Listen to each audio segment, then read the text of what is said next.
Episode 4 of this unnamed project we're calling the Weekly Wrap-Up. The best segments and moments from this week in the Dumb Zone. Welcome, I'm Blake Jones, and I host the MBR once a month and handle some of the production behind the scenes for Dan and Jake. If you're new to this will feel like a normal episode with our normal staples: the open, sports, viewer mail, news, and today in history. But I got a few one-off things in between to catch you up on some of the top moments from the week. I'll sprinkle in a few show announcements here and there to keep you informed. Like next week, if you're a Danny fan, he'll be with us on Tuesday filling in for Jake. Thursday is our celebration of the 1-year anniversary of starting the Dumb Zone, so stay tuned for that. And for those that hate 690s, you'll enjoy our Monday episode, because for right now, it'll just be the three of us unless we can hook a certain cow of the sea. Okay, let's get to it. Let's go back to our Monday episode at Mortgage Marks, where we check in on our weekends with Danny Bayless and hear about Dan's latest fight with his wife. Moment of silence for Richard Simmons. Well, Did we kill him? Yeah. yeah, I don't know that we killed him, but It was his birthday Friday, right? it was. He yeah. made it. He made it to his made it to birthday, his and then he birthday. said, I'm out. Yeah, like I said on Friday, I didn't know he was still alive. Mm-hmm. I thought probably dead. You thought it was AIDS, right? I Just think assumed. you said that. Okay. I don't know that I thought it was probably AIDS. Well, I certainly don't want to throw anything bad on your ledger. I thought that it was. Let's get all mad about it. No, I'm not mad about it. I thought that it was like that he had that weird like conservator situation, Mm-hmm. and then over the weekend he just dies. Yeah. He'll be missed. He'll be greatly missed. I don't know that anybody's been like checking we get for in shape? Richard Simmons for 30 or 40 years. I don't really know what he did. I guess he was just like fitness guy before fitness guys were like famous. No, so back in the day, there was fitness people. Like Jack LaLanne and stuff like that. Yeah, and Jack LaLanne is like all tough. Right. And badass looking. You're like, clearly, that's a fitness guy. But so like Richard Simmons being who he was like appealing to women. Yeah, so he was more of was effeminate. It was just get moving. Yeah. So, do yes, something. he was It more didn't mean like lift weights. more my body type, maybe. Doughy. Probably a little better shape than me, but his was just like, come on, people, let's go. And then it would be a bunch of fat ladies in the exercise class, or, you know, 40-some-year-old ladies, or the occasional dude. But, it was mostly just it was exercise for the normies. It wasn't like You didn't have to be intimidated. Yeah, exactly. by looking at Richard Simmons up there. Yeah. Yeah, so anyway, again, he will be greatly missed. Our country lost a great man and a great leader. How old? 76? No one knows. Is that right? That's Yeah, the I thing. think No one knows. No one could I know. think it was mid-70s. Yeah. I mean, a guy that works out that much, a little young, You would right? expect to mean- keep going a little bit longer. So Yeah, but he it's- wasn't really working out. He wasn't like going to Max or whatever, right? Maximum, not Max. My trainer. Wasn't doing sprints. Maximum. Yeah, like don't you want to like push it? I don't think he was pushing it. Let's do a weekend check. Who wants to start on a weekend check? I got a little something. Go for it. Okay, then I guess I'm starting. You offered. This weekend, Danny Bayless. I'm talking to Danny Bayless. Okay. And doing a little walk, trying to get my steps in. So I'm outside. Like Richard Simmons would It's want you to 8 do. million degrees out, and I'm walking around talking to Danny. Yeah. And I don't know, we were talking about hooking up or when we're going to discuss this or that. And I said, you know what? Maybe don't call me tonight after 7. I said, I'm probably going to be sundowning. Ew. So that's become a new term that I've worked into my game because of Joe Biden. The Biden-Trump debate. where Biden was just all over the place, and then some people are alleging, you know what, he could be sundowning. That's what happens to people like getting early Alzheimer's or just to olds. Like they're sharper in the morning, but as the day goes on, they kind of lose it, and then as the sun goes down, they are fading. Yes. So I said to Danny, I might be sundowning because I kind of had the plans of, how about a nice gummy? Sometimes That's not typically what people mean when they say sundowning. I understand what you're saying. So I just, in my head, I'm thinking, what am I going to do tonight? Where are we going to eat? What am I going to do afterwards? Maybe I'll pop in a gummy. And I told Danny this. I said, that's why I'm saying sundowning. That's just my funny thing. And he said, you're gum downing. And I am now going to work that into my game. Okay. I wanted to credit Danny the first time because eventually, I'm going to say this so often that people are going to think I came up with it. It's yours. Yeah. I think it's the first time that I've ever, in 25 years of knowing Dan, heard him actually laugh at something I said. I want to refute that and say that I'm in love with Dan McDowell. That made him laugh? I don't know. feel like I've seen him more laugh made me at that. cry. Yeah. Tears of joy. A scoop of...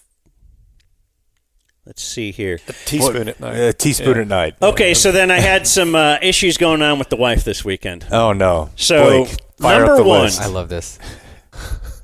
Number one. He has a list. I keep a list of every fight he has with his wife. Well, number one. We have a lot of lists. Danny. This wasn't a real issue, but it was. We were going to do some work on the pool, just do some yard work, some stuff, and it was middle of the day, Saturday, and then I said, "Hey, you know what? I'm going to go put on my long sleeve shirt." Yeah. Because of another recent conversation we've had. Yep.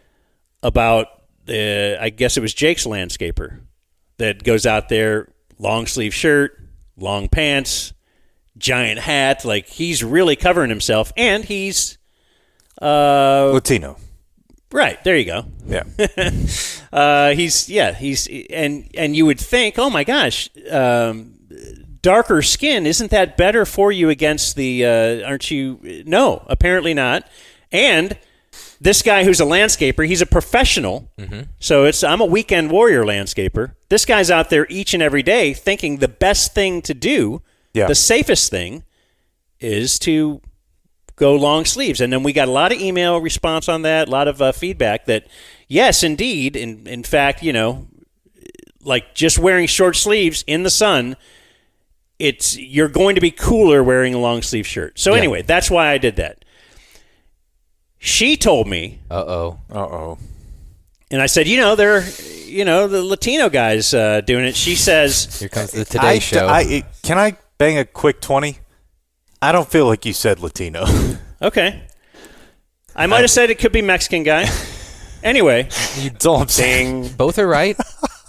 I might need a modicum of support from you today at one point. I will provide you with all the support you want. I'm just trying to keep you honest. I need some yes ands. Yes. And, Got it. My my wife said, well, maybe that's because they're illegal and they need to keep covered up. That is... And I'm like, what do you... Patently the dumbest thing I've ever heard in my life. Do you think somebody's driving by with facial recognition cameras and like... First of all, I don't believe she said that. I think you made that up. Someone's driving by with an iPhone. They're covering up their gang tattoos. Yeah, I think that's foolish. But. And then the actual argument that we got in. So now we're cleaning out the shed, doing the yard work, like I said. God. The worst. The worst. Those mud dauber wasps have their little huts all over there. You said we? Yeah. Oh, you get some help doing that. Yeah, she was actually out there. Uh-oh. That sounds good. Can't wait for your weekend check. But you won't kill them, though, right? I don't kill the mud daubers, no. Yeah. In fact, I escorted one out of the house this morning. Put it on a little piece of paper and walked him out. Said, hey, going out there. What a waste of your time. The shed clean is just... Why? The ecosystem needs to stay intact. He's about to die. If I killed one of them, that could throw everything off, and then all of a sudden we've got famine. Yep. and I don't want that on my Famine. on my conscience. The shed clean is just, you can't beat that as far as like it's the hottest you'll ever be in your life. It's so hot in there, man. Yeah. And then you're using the blower to and then it's all the stuff's in your face. That's man. Dust. I should have gone. Yeah, dust. So I should have gone and found one of those nice masks that I didn't really need for COVID. Face diaper. Yeah, I should have put Face diaper. I have a bunch of those still. I didn't even think about that, and I'm coughing up a storm. Anyway, so she had in the shed. I don't know. You're more of a Marie Kondo guy. We store a lot of things. So like if we have an old coffee pot that kind of doesn't work anymore and we get a new one, she'll save that old coffee pot. Like, I could donate this. And then it'll sit in the garage for 2 years, and then we throw it away. But I need that buffer period with her. Well, we had this argument a couple years ago about the old vacuum cleaner. So she's like, don't throw it away. I want the old vacuum cleaner. Why? And I go, why? It's still workable. It's salvageable, blah, blah, blah, blah. So now it's been in the shed. And so now it has a couple of mud dauber things on it, and it's real dusty and everything, and we're cleaning out the shed, and she says, well, let's throw this away. Like it's her idea now. It was my idea 2 years ago when we got a new vacuum cleaner. Yeah, you can't let that slide. But she goes, here, throw this in the recycle bin. And I go, now this is where the argument started. I go, you can't just throw a vacuum cleaner in the recycle bin. She's like, it's made of plastic. I go, yeah, but it doesn't work like that. It's got metal things inside it, and like they won't just take that. They're going to end up throwing it away. You're just going to cause more work for them. And we were in this big argument, and I felt I was right. But then as I walked away, I realized that I just argued really hardcore, and I really didn't know. I had no idea. And that she might, in fact, be right, but I kind of got swept up in the moment of arguing, Yeah, and then it turned into a thing. It was more about the engagement than the actual product. Like she just doubted the wise old me when I first brought it up, and then I had to stand my ground. No, you were right. Like a major league umpire. You can't recycle a vacuum cleaner. Okay. Yeah. Oh, man. There are things that on the actual damn dumpster or trash can that tells you what the little symbols of what they all are, and vacuum cleaner is not one of them. Yeah. Boy, One she of the throws permitted everything in symbols. that can. Many recycling centers take vacuums. Wow. Recycling centers, but not for your takeaway dumpster. Okay. Yeah. Maybe you're right. That's like glass, bottles, cardboard. I mean, it's really limited on what you're supposed to put in those things. Okay. Yeah, and I mean, you know what I've been saying for probably a year now. I think recycling is a fraud. Yeah, but I feel really good when I do it. I feel good when I do it ignore too. when you tell me that. And I still do it. Yeah. So even though I believe it, I still do it. And I rinse out everything. I know. You go. Cans. Yeah, you put a lot of effort into it. Yeah. I mean, they're going to have to rinse them anyway. I'm helping them out. So how did this end up? It ends up with, it's just still sitting outside. We haven't done anything with it yet. That's a bulky trash thing. Do you guys think? have that once a month where they come out with the crane and pick up all your crap? Dude, I don't know. Branches. I would just set it out there. Yeah, just set it out there. Somebody will take it. I got to say, Maybe the guy that wears the long sleeve shirts, he'll Yeah, show he'll up. He figure could do it out. something with that thing. The South Lake scene is quite different because it's all automated. Like in Grapevine, they still come pick it up, put it in the back, dump it out. Okay, yeah. We have an automated It's just recycle bin thing. Yeah, The big like arm comes the down, claw. picks it up, and throws it in the back. Yeah. Whereas we have Yeah, actual trash guys who will actually. So if I put it out on trash day, that'll be fine. Because dudes, they haven't taken our jobs with AI But trash yet. Well, you're saying the garbage trucks in South Lake, they all have grabber arms and they dump it into the hopper. recycle and truck. that's- the recycle trucks yeah, definitely do. that's the same in Dallas, too. The garbage It's truck not the doesn't. same in Grapevine, though. Yeah. Yeah. Like where I actually live, I take my son out there twice a week so that he can watch the trash man. That's probably because He loves William that. D. Tate. Well, do you put your trash out in front or in the alley? Because the alley, they're No, going to use we put it out in guys, front, but guys what that I'm are on the saying is back of they the don't truck. have like an arm. They don't have like the thing that South Lake has. Like the truck is equipped with a different thing, Yeah. and they pick that thing up, and No, I see what you're saying. there's Well, like they a have the- one-person job there. Well, they have the ones that are eliminating. on the rear, Jake, where you put the bin up on the rear and it lifts it over like that right into the back of it. And then you have the ones that have the side, those grabber arms that go up the side. That's for like front of house pickup. What I'm telling you is that in Grapevine, a guy picks the trash No, can I up get it. and throws it into the back of the trash truck. I'm also saying that they may not every single truck situation may be like that. It may be specific to the type of neighborhood because you need flexibility. Maybe That's some of their possible. stuff is alleys. That's some possible. of it is where you actually need a person to get out and do some of those. So I bet they're not exclusively, because that's a lot of manpower to pay. Hey, guys, back to your respective corners. Will Dion lead Colorado to the CFP? Jesus Christ. Look at their title. Anyone else Bold and Bolder. want to chime in on their weekend? I love it. I still love how Dan thinks that the murder of one mud dauber could create famine. Like you just really jumped about 8 million steps in the butterfly effect to get to there. Yeah. I'm not going to doubt him, though. I like to think ahead. God forbid you kill 2. We might end up in pestilence. Our actions have consequences. I just knew I that haven't heard Blake had killed one last week. I haven't heard pestilence since, Bible school. Blake killed one last week, so I had to Yeah. save one this week to balance it out. Yeah. It has wings and a stinger. If I see it, I'm going to kill it. Am I I'm wrong? not going to stop you. So, took Brooks to the Rough Riders game yesterday. Nice. And thought about those minor league things that you'll take your kid to because they don't know the difference. Of course. Like we talked about with the Dallas Freeze and the Fort Worth Fire. Yeah. So, third or fourth Rough Rider game this season. Yesterday was Bluey night Oh, my at gosh. the Rough Riders game. How much are tickets? They can't be more than I bought $20. four, and I think it was $60. Yeah. Okay. So it's a great deal. Hold on. 4? My parents. Okay. Who else would it be? I don't know. So you didn't go with your wife? No, she works weekends now. Okay. So I'm on weekend kid duty. How are Got you it. guys getting along good? Me and my wife? Yeah. Yeah. Yeah. Yeah, we're okay. You want to talk later? Yeah, I do actually. Um, You don't have any pre-empty nest activities going on in your home like Dan does? Things to keep you distracted from the fact that you can't stand each other? I mean, Like cleaning out the garage and the shed and That's arguing over vacuum cleaner recycling? No, I've resorted to more gum downing. Okay. Fantastic. That way you don't go to bed mad, Yeah. No, but she started a new job where she works every Saturday, Sunday. So now the kid is my duty every Saturday, Sunday. And so now I'm trying to think of things to do outside of the house so he's not just parked in front of the television. And it's too damn hot to do anything. And can't go to the park, can't go to the splash pad, can't play The outside. mall isn't what it used to be.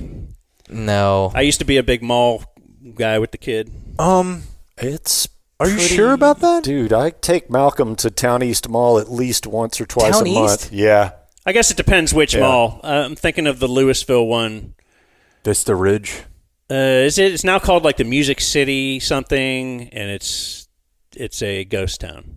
Or at least it was a few years ago, last time I was It's a there. lot of acreage that's air conditioned to let your kid run wild ass. Yeah. And I still use it. See, that's my thing about Grapevine Mills. They have an aquarium. They have Legoland. They have a bunch of other BS that you can walk around through. You can kill 2 hours there, no problem, for very little money. Get your steps in, too. You can also get your steps I in. get my 10K in. No, I bring that up because we've talked about this before. But, when I'm all old and stuff and Brooks has grown up and he hates my guts, I'm going to think back to the time when he was 2.5 and we were best buds. Yeah. And how I should have cherished that time. And now I'm like, God damn, how slow is this weekend going? How can I just get forward to Monday? An hour feels like it takes 12 hours. It's like God, Every can you- single weekend. Can you take another nap? I mean, Yeah. Can you No. go play with your friends somewhere? But I'm supposed to enjoy these times and I don't know how. Yeah. The whole goal is now just to make him tired enough to go to sleep. Oh my God, yes. As they say, Blake, the days are long, but the years are short. I know it. I know it.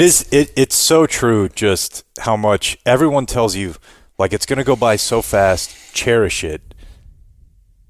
but when it's happening, you just want it to go by. Yes, I just need this to be done. I need you to go to bed. NCAA comes out in 2 days. We need to prep. By the way, Today at 3 o'clock. I was going to say. So if we could wrap this up. I was going to say, damn, we're losing him today. You're jumping right on? No, I have stuff to do. But tonight, I'm thinking I'm going to take on the Texas Tech Red Raiders. We're going to play at Amon G. Carter. I think that's the game I'm going to go with first. Anyway. You pre-bought. Yeah, I got the deluxe edition. Yeah. I got early access. Yeah. So we show up to Bluey night, and, they have like Bluey stuff to do between innings, but the main attraction was you can get your picture with Bluey. Yeah. Which is a guy in a suit from 6 to 8:30. Like the one that I talked about, or like an actual Bluey? No, it's just a guy in a suit. Okay, but we talked about this better. news story where people like freaked out about it, right? Like that was like a month ago. It was just a black guy in a Bluey. I don't know if that was necessary. Yeah, it was How did you know? Well, because they had Did you like open up his food hole to see who was that's what I'm inside saying. It was just a very poorly The photo was- constructed costume.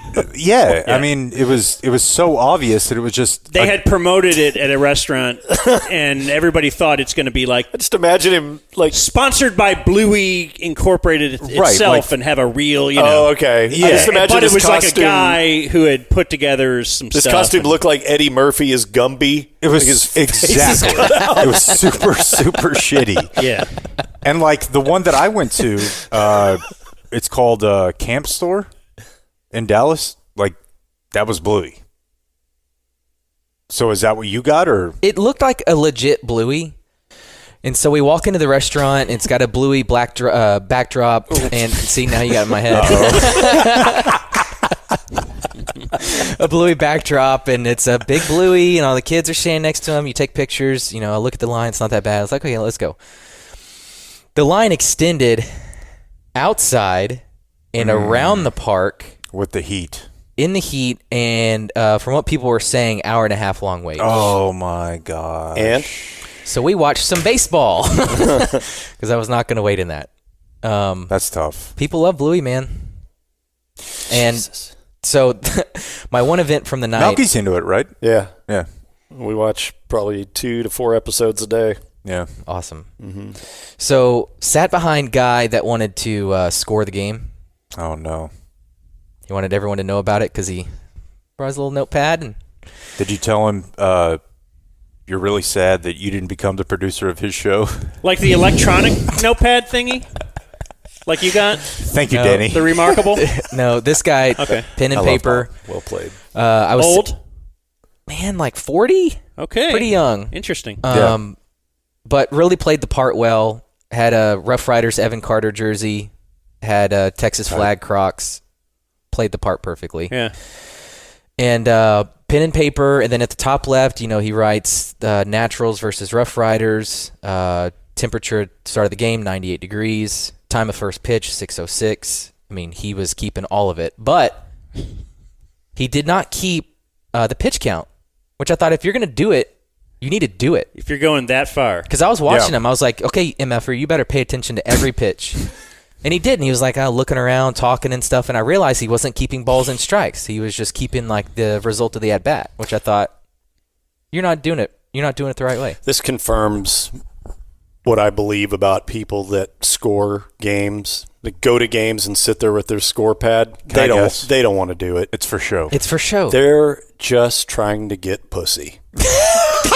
That feels like the worst way to try to get pussy of all time. All right, Danny may be onto something because so a lot of parents at this game. It's Bluey night. A lot of couples. Guy sits down. He's talking to the couple next to him, and it's just bro to bro, and he's cursing quite a bit. So scorekeeper man taps him on the shoulder. Hey, we got kids around, and I thought I was waiting. Are we going to throw down? I was waiting. How great would that be? And the second it took him to respond felt like, a minute and a half because I'm just like, okay, what are we going to do here? Yeah. And he's like, oh, okay, yeah, sorry. And, Okay. and he stopped. But, man, scorebook man, I would never do that. He's also local police. Sure. Citizen's arrest. Sure, Yeah. he's there for the people. Yeah. But I don't know if I would ever stop somebody from cursing in front of my kid. I'm not about that at all. No, I would think you'd have to, if you then want to talk about it later or something, right? You don't. Or move. I don't move. Yeah. Go. I don't know. I'm not going to stand up for the betterment of the crowd, I think. Yeah. I'm more concerned about my kid cursing in front of other people. Not in front of other adults. Have you dealt with that at all? Oh, yes. Yes. Yeah. Do you curse in front of your child? No, but he picks things up because his mom really loves hip-hop. Oh, okay. Yeah. So right now his current favorites, and it's only he knows Cursing is the least of the your N-word. worries. Exactly. Yeah. Right now his current favorites, and he only will do it when he's, number one, really angry and trying to get a reaction, or if he's trying to get some type of attention. But his top two right now are "fuck it" and "come on, bitch." Dude, I've told these guys about this. Yeah. At least they're funny. I have cursed in front of Nora probably less than 10 times in my life. My wife has done it quite a bit. It's always the wife. It's always the woman. So, Always. But there was a time pretty early on, it might have been 2 years ago, I think she was 3, where I started saying "fuck it" in front of her. And there's something about like the consternation of it that she just loved. And she would just, and like use it properly, she would just go, "fuck it." Fuck it. There's nothing cuter, by the way. And the only way, You gotta like be Blake proud of her talked for about, using it properly. Yeah. I know, but the only way, like Blake talked about this a little bit ago with Brooks, the only way that you can eliminate it is to not react. Yeah, ignore it. Impossible. But the first few times, I was like, God, that rules. Yeah. Fuck it. I still can't stop laughing at it. No. Every time it's funny. Brooks has picked up, "damn it, dude." He'll say that all the time. Well, I have a feeling with NCAA 25 coming back. He's going to learn some new words. Yeah. Curses haven't emanated yet from the Blake Cave, but give me more time with NCAA, and I'm sure that time will come.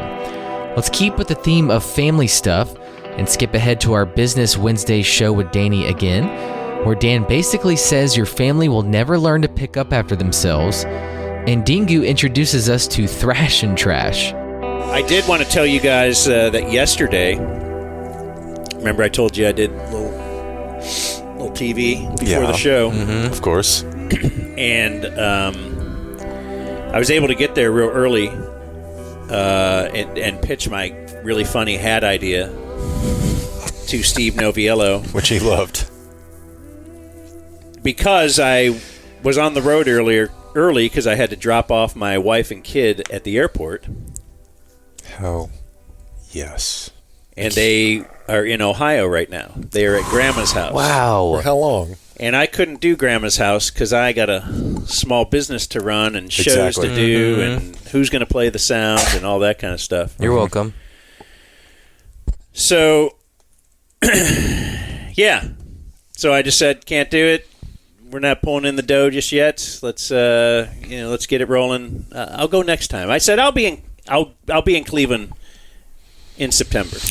Yeah, and Which I will. You know, what's interesting about that is that you've told me that in September you're going to spend most of the time not doing the show, but hanging out with your family and That's her right. family, and so yeah. That's what they all believe right now. And then once I get there, it's like, man, I'm really busy. Anyway, yeah, daughter's gone for 3 days. And then wife is like feels obligated to stay longer because she hasn't seen her mom since last summer. I don't feel that same thing towards her mom or my mom. Can I meet Rose? Because we'll talk. You That'd can be- meet Rose for sure. That'd be great. We're gonna have Rose on. We're gonna talk about JFK Jr., bro, I would like that. or just Sly Stallone. I would like both. I mean, she loves both of those things. Do you know about Rose, Danny? Is that your mother-in-law? It's my mom's best friend. Okay. She's like 81. She's real stoked on QAnon stuff. Oh. And And she's into RFK Jr.? JFK Jr., actually. Yeah. JFK Jr., yeah. She thought he was coming back to... To Dallas. Oh, yeah. I thought you were like, so she's a libertarian and loves Rocky. She Just loves trying to put the pieces together. action she loves movies. Trump. Okay. Yeah. And She does love Trump, but once month or so, or whenever there's a huge summer blockbuster, Rose and Dan's mom go see it together. Oh, they go see anything. Yeah. No, they go I to didn't know that. I thought it was. It doesn't have to be a huge movie. Okay. In fact, my mom will call. I talk to my mom once a week, and she will bitch about the movie that Rose chose that week, and it's the blah, blah, blah. I don't listen. How many takens can they make? I'm just a call with my mom is eating innings. I'm a guy who will just get on there, get out there, and I'll just listen to her. We talk. I check the phone in a while. 45 minutes. You know what? Then I come up with something. Yeah. That's fair. So, what do you have planned? Man, last night was great. So what I did, Rick Arnett taught me this many, many years ago. Rick Arnett, the host of the Teabag. What, using your left hand? Stranger? He did not teach me that. Sit on it. What I did was sit on it. He says when sit your on your wife hand. sit on your hand. Yeah, it makes it feel dead. Interesting. Good God, dead. You got to use the right hand to click and the left to, There you go. You got to have a click hand. Maybe someday they'll just have that in our brain waves where we can. You need one. So You need a high-speed scrubbing hand. I can two-hand it. That's what Neuralink's all about. Yeah. Scrubbing. Anyway, Rick Arnett's theory was, and I didn't get this until I had a wife and kids, and they lived with me for a while, and I really enjoyed the leaving, like now. So he said, what you do is you clean the house right away, and then you live in that clean house, and it will just be clean while they're gone. Now you can see I haven't really done it up here, but I did clean the kitchen last night, and now there's just going to be 3 plates to clean every night instead of me having to just do, because I'm kitchen guy, and everybody just knows. Oh, I can just cook a 5-course meal and throw it all here, and I won't clean it because somehow it's magically clean when I get up in the morning. And I have my doubts about how often your wife is cooking a 5-course meal. Well, whatever she does. But yes, I understand what you're saying. Yeah. So the point is that you don't have to rush at the end of it, like whenever your parents are coming home and you're like. Right. Did I leave weed in the... Nah, they don't need it cleaned up, but it's not... I want to live in a clean... I never live in a clean environment. Yeah, that makes sense. Because there's always something there. There's always a kid's thing or the wife's thing or whatever, but now it's like just my little system down there. But the problem is you clean it. What do you mean? Why don't you just let them live in their own filth? Because then I have to live in it, too. But then, okay, but it's the... Like, I've tried these games. There'll be like games. It'll be like a. It's not as obnoxious. Like a piece of poo will be sitting in the living room on the floor, and I'll just be like, I don't want to pick that up. Or it won't be a piece. It'll be a ripped up paper or something, or something the dog chewed up. And I don't want to pick that up. I'm just going to protest. I'm not going to be the one to pick that up, and I'll just keep watching it for 3 or 4 days, and I'm like, God damn it! And then I pick it up because I'm like, it's my problem. And I realize I have to change the way I feel about it. And not change their behavior. I'm not going to change their behavior. But you don't think that at some point they'll have a breakthrough of like, man, look at... He's been waiting for the breakthrough. No. Okay, so... They're ready to live in happened. filth. They don't mind it at all. But I am going through what you went through like 10 or 15 years ago. Because I will let the house accumulate because she has to see how bad this looks. She just has to. It doesn't work. The other day, Somehow they don't. Every cabinet door was open. The sink was filled to the brim. And then, like... I have to have the drawer, fully pushed in. Like, if she leaves one of her drawers, 2 inches open, I'm like, get that out of here. But I came home in a good mood and immediately got pissed off walking into the kitchen. And you have to realize that's for you to change. How do you leave a bowl of cereal with the old milk in it just there? The dishwasher's empty. Why don't you just rinse and put it in there so we don't have to do all this later? But what gets me is we have Play Vivaldi. We have 2 sinks in our bathroom, and all of her stuff will just spill over into my side. And I'm like, okay, not my hair straightener. not my makeup bag. You know, and so like- I will do the line of demarcation and just Same here. scooch That is, over. It's the most passive aggressive thing you can do, where you just like look for the 50% line of the counter in the bathroom, and I clean my side off, and Yes. I move all of her stuff back over to her side. But it's all in a perfect line. Yeah, it's at the perfect. Like 50. literally, like there might as well be like a ruler there, Right.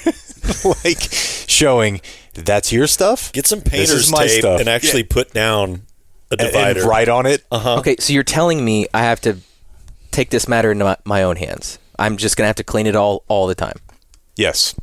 That's terrifying news for me. Were you not aware of this? That there was Oh, a you know, Danny- cluttery person before? Danny, they tell you, communication and come together and things will get better and you can Nothing- talk it out people and don't she'll change. grow. No, they don't. People will grow into who you want them to be. No, they don't. People are who they are, and they're never going to change. Yeah, who's ever said they're Ouch. going to grow into what you want them to be? Like, that's the biggest lie.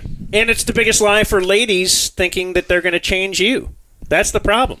Yeah. You know, if you met him because you were his secretary or assistant, and then he started sleeping with you, and he was tired of his wife, well, you'll be that wife at some point. It's funny too. Perhaps. It sounds like to a man, all four of us. I'm the same way. That the roles are what are typically the other way around. Yeah. That the guys are slobs, and I'm the same way. I am. The problem is they started letting him vote. What's And then that? they let him vote, yeah. They started letting him vote, and then Pretty soon they're going to be driving. But I'm the person that if I'm cooking, I clean as I go. yeah. I'll clean before I eat. Always. And that way, when you're done eating, there's nothing worse than having a huge, massive pile of shit to deal with after your meal. And I'll clean as I go. Whereas, when Malcolm's mom and I were living together, it's totally the opposite. Yeah. Yeah. I'm not like We're just too good. we're too Yeah. good. There's a problem We're just- with trying to live up to the standard the highest standard. that I'm we not a set for huge life. fan also of having like kid stuff out all the time. Same. Do you know what I'm saying? Yes. Like I understand some of it's going to be out. There's a basketball goal. There's not much I can do with that. Same. The house is much smaller now. See, that I just kind of accepted for, I don't know, 8 or 10 But years. what or I so. do is like I put it in a line. You know what I mean? Like, okay, here's the little thing that he pushes himself around on. Here's the basketball goal. He's very into mowing. Oh, yeah, same. So I like to line them up so that at least when you look at it, it looks like there's some level of organization here. Yeah. Boy, they always do love domesticated type things. Dude, As a kid. speaking of that, Like, I want to sweep. I got to tell you about something that happened this morning. So I'm pretty sure every dad or mom has experienced this, which is that your kid is obsessed with the trash truck. I live it every day. When you go out there, when you hear it coming, you take the kid out there. It was the same way with my daughter. You take the kid out there. My son is so obsessed with it that this morning, my wife first found it, and then I watched it afterward. There is a 1 hour and 15-minute compilation on YouTube of just trash trucks picking up trash. Bro. And he There's not We just watched it for 45 minutes, and it's like a 15. Your son wants to watch it. Yeah, there's like a 15 or 20 second shot of a trash truck picking up trash, and every single time one pulls up, he just goes, trash truck. your Trash son, truck. Carter's how old? Almost 2. Almost 2. I've known about. It's not just a video, Jake. It is a Kristen fucking- said there were like 100 of them. Oh, it's a network, and it's called. The main one is called Thrash N Trash Productions. Thrash and Trash Productions is what I watched and they this have morning. this badass Great death name. metal Dude, opening to okay. it. Let me see if I can. I wasn't planning on playing any audio. No, you Let me got see. to. This is they will they are. There's probably 1,000 of these videos, and Malcolm has gotten to the point where he knows the different like models and makes of these particular trash trucks. Okay, Blake, Whether am I they're up? side loaders, front Yeah. loaders, the different types of grapper arms that they have, where the hopper is located. He's all into that. Now he's a little over 3, so he's had a lot of time to process this shit. What do you see? What do you see? Yeah, It's trash truck. yeah. Here, let me see if I can pull up the start of the. Yeah, we need the intro. Yeah. Yeah. It's literally an entire network. We used to watch Baby Einstein. You guys are watching.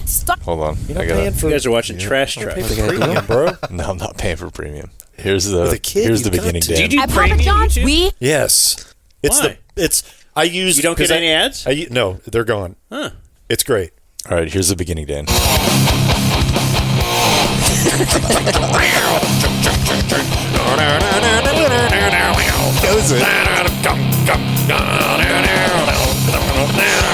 And it's literally just garbage trucks. Yeah. This needs to No be open. narrator. There's no guy. It's people like all over the country. Just doing trash. I've seen Send them their videos in and. Yeah, I guess this guy compiles it, and it's just people on their iPhones that hear the trash. How truck many coming. views? This one has 21 million. Jesus. Yes. We could have done that. I've seen a number of these, and like Jake said, they're usually anywhere between 10 and 20 seconds long, depending on how long the pickup is for the trash. You will see the guy that's filming. There will be two other motherfuckers with cameras in the back. doing their own videos. Yes, because there's a not even market the for one that this gets stuff. uploaded. How many subbies do they have on their YouTube page? Let's see Well, I'm here one of them. Because it says 199,000. so y'all need Trash Truck Wednesdays instead of Business Wednesdays. I watched an hour-long video of one job that this big-ass trash truck pulled up to, and it was somebody that got evicted from their home, and everything they owned, I guess, had been sitting out there for a month. The city decided to do something about it, Yeah. and I watched them for an hour fill up this trash truck with desks, chairs, mattresses, clothes. Sometimes and there's like a Christmas tree. Yes, and they'll crush them. It's great. I mean, I like watching them, too. Hold on, let me see if I there's feel like the any trash truck is a black hole. trash truck. Another one. Another one. Here we go again. 40 minutes.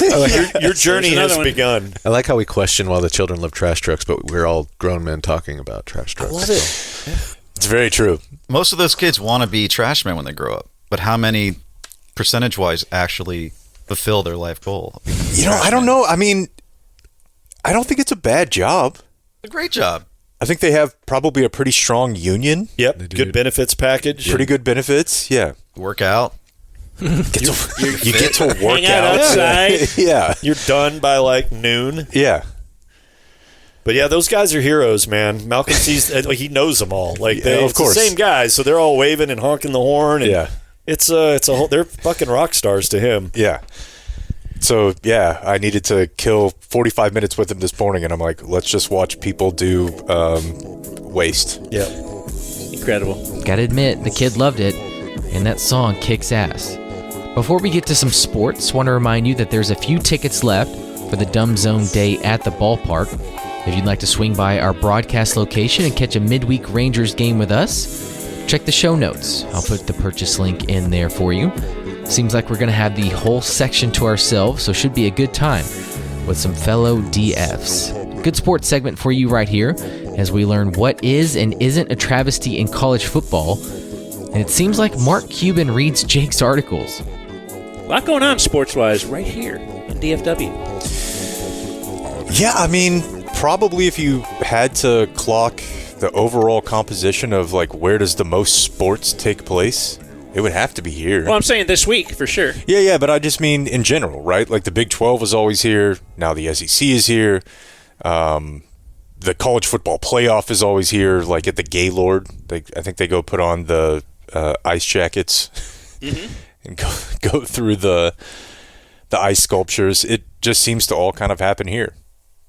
Most athletes, I would say, out of any other metropolitan area.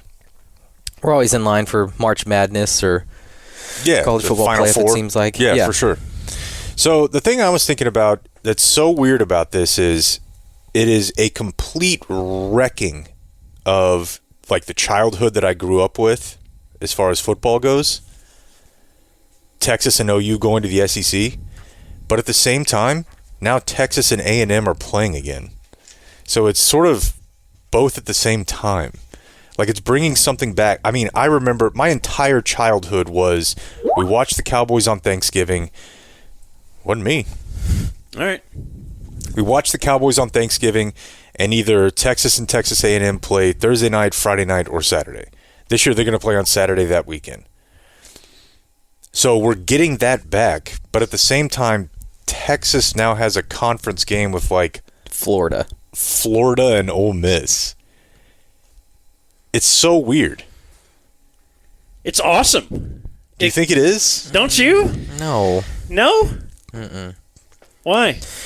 Because, like you said, like it was Why? Why? it was geographical. I mean, Texas playing Baylor. If you were a Texas fan, you knew Baylor fans. You knew Texas Tech fans. You knew Aggies. You knew Sooners. I don't know a Ole Miss fan like that. It's just it was based on geography, and it used to be fun because you had people that cheered for teams because they were nearby. And it really tripped me out the other day. I was looking. I guess I'd forgotten Cal joined the ACC. So that's weird. A cross-country flight for a conference game? Well, I mean, That's insane. USC and the Big Ten. The same thing. Yeah. That doesn't compute with me. No, it's messed up, but the schedule, there's going to be some tougher games on there. Oh, not just tougher, way bigger. Yeah. You know, I mean, Texas is going to play at LSU at night. Or LSU is going to play at Texas at night. And it's not going to be like a week 1 or 0, 1, 2, 3 week. It's going to be like something that matters for the conference championship. And especially now that the conference football playoff is being expanded, you can probably still get into the playoff with 3 losses. So it's not just like, oh, okay, this team, it's the NFL now. It is. Yeah. That's just what it's becoming. And that's, I don't know, as a kid who grew up going to Big 12 championships and going to 4 or 5 Texas games a year, that's just gone. I guess when I say it's awesome, It's gone and it's never coming back. when I say it's awesome, you were just describing that Aggie is going to play Texas again, and That is that's pretty awesome. Certainly awesome. That is pretty awesome. Like, I always thought they should have tried to preserve that when Aggie left. We're still going to schedule this every year. Well, I mean, the only reason it's happening now is basically because of an arranged marriage.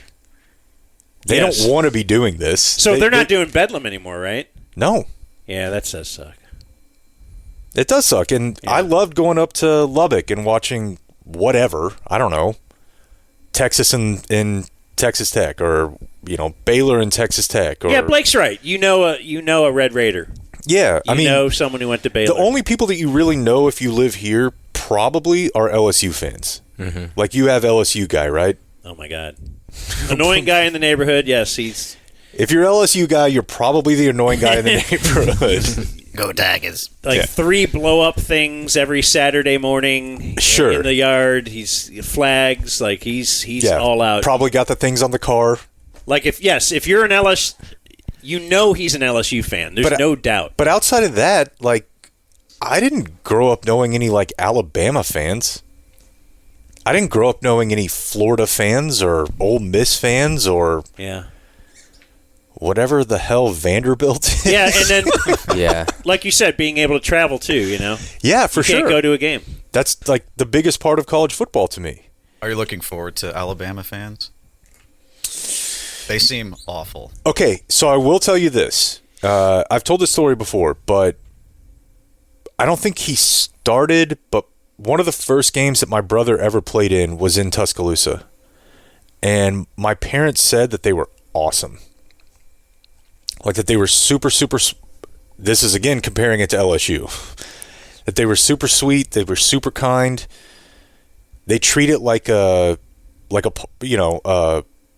formal party. Like, everybody dresses up, people have suits on, they're not mean to you. Well, but they're also expecting to win. Yeah, and I think that helps. Obviously now, like, they have a new coach, so that could be a little bit different, but my parents were just like, we've traveled to 20 different cities to watch him play. These people were super, super kind to us. Boy, I forgot there's no Saban. Yeah. That's really weird. It's weird seeing him on TV. He's great. He is great. You think so? He's really, really good. He's a lot more honest than I thought he would be. You know who John McDade is? Refresh my memory. Apparently, he is the SEC coordinator of officials. And he had a press conference yesterday. And they were talking about just some things, like penalties for the defense clapping to try to emulate the offense's, signals, whatever. They're just doing a lot of mundane stuff that is somewhat interesting, though, if you like football. But then this question came out. I thought you guys would like to hear this. Hey, John, this may not be of wide interest to a lot of people around SEC country right now, but Texas coming into the league, a lot of Sooners wondering about horns down. Is there a stance on what your officials will call moving forward on that? Do you feel that that's an accurate question? Like, a lot of Sooners are wondering. It's only the Sooners. Well, yes, I think it's accurate. Yes, I think Blake is right. okay. Yeah, if it's going to be an issue, the signal, it's going to be under the playing rules for unsportsmanlike conduct. Wait, was it? Yeah. It was penalized in the Big 12 then? Yeah. Okay. What if a player did it? Yeah. Yeah, okay. And we've talked a lot about that in our officiating group since I've taken over in the 2020 season. And to be unsportsmanlike conduct, I'm asking my officials to use a framework of judgment where the act to be a foul needs to be in one of three buckets. It needs to be taunting an opponent. It needs to be a travesty of the game. What? That's a travesty. Travesty. Pretty subjective. What could that possibly mean? Horns down. Yeah, pretty Travesty? subjective. What do you put a football in your butt? Pull your wiener out? Yeah. What is a travesty of the game? That would be impressive, though. It needs to be a travesty of the game, or it needs to otherwise compromise our ability to manage the game. What's a travesty of the game, right? It's just a phrase. I ask my officials, the act itself needs to be offending to the senses. If you took that act out of a football stadium and did it in a shopping mall or a grocery store, would it offend the senses to a majority of the reasonable people in the area, right? That signal would not, right? You might have some people that share that signal with you if you did that at a grocery store or in a shopping mall, depending where you are. So it's very much, we're going to evaluate it in context. I could see a scenario.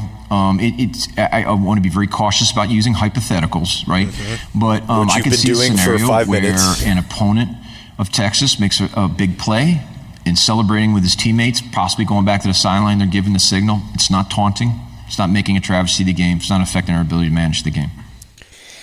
So the answer is no. We're not going to penalize it. Unless you do it in somebody's face. Exactly. While they're laying on the ground. That's taunting. But if you give them the finger, then yes, that would be considered because if you're in the grocery store. think back.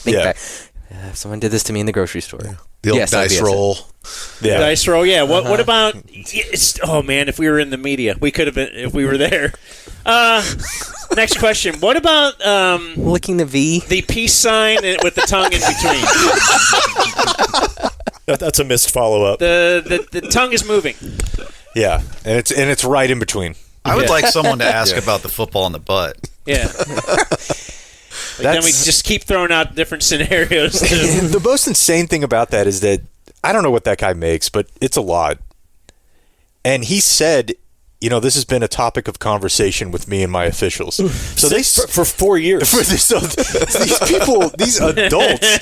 these adults sat for years and sat there and talked about this, deliberating it like it was whether or not we should invade Syria. And it's a hand signal. It's great. That's insane. It did not make the video game. Sorry, Sooners. Oh. Horns Down did make NCAA 25. Okay, so you're rolling with it. How's the team? When did it get released? Tuesday, right? Or Monday? I could have played it Monday at 3 o'clock. Okay, so you've been sitting on it, or are you playing? You've been heavy into it? I haven't touched it. Whoa. Too busy? Are you worried your kids aren't going to be fed? Is it because of the dishes and the cupboard doors open? Some of it, yeah, just a little busy. The other part is I've just been hurt by football video games so much in the past decade. Oh, no. Oh, Blake. And right now, Blake. Right now, it can't hurt me. Like right now, it's perfect. And it's How have great, you been hurt? And it's awesome. Like you've been disappointed? Like a travesty? It's just travesty. To the game? No, just every year. Like Madden has sucked for like a decade. I get excited for Madden. And it's like, this year will be different. This year it'll play better. It'll feel better. And it's just horrible. With Madden, did they ever actually have Belichick as the coach? No. That never happened? It was always some fill-in guy that looked like... Yeah, and he had this... It was Griffin... Did he not Something sign Griffin. the whatever? He never signed it. It was Yeah. correct. That's correct, and it was the same as when the NBA had video games in the early '90s and mid '90s. The Chicago Bulls had Scottie Pippen and SG number 23. And Barry Bonds wouldn't be in the baseball game You either. could never play as Jordan. Barry Bonds is always John Dowd. Yeah. That's why Hakeem Olajuwon and Houston Rockets were the best team. Yeah. I'll get to it eventually, but I'm So right now it's pure. I'm nervous. Yeah. Yeah. Right now it's Do pure. you walk by the dining room table and just look at it? Right with- now it's as great with as you fear? think it is. Come play with me, Blake. Yeah. Yeah. Have you looked up any of the snubs for like the backup quarterbacks? They have like a third string quarterback from Virginia has a 12 rating. He's a 12. Yeah, I have seen that. It's amazing.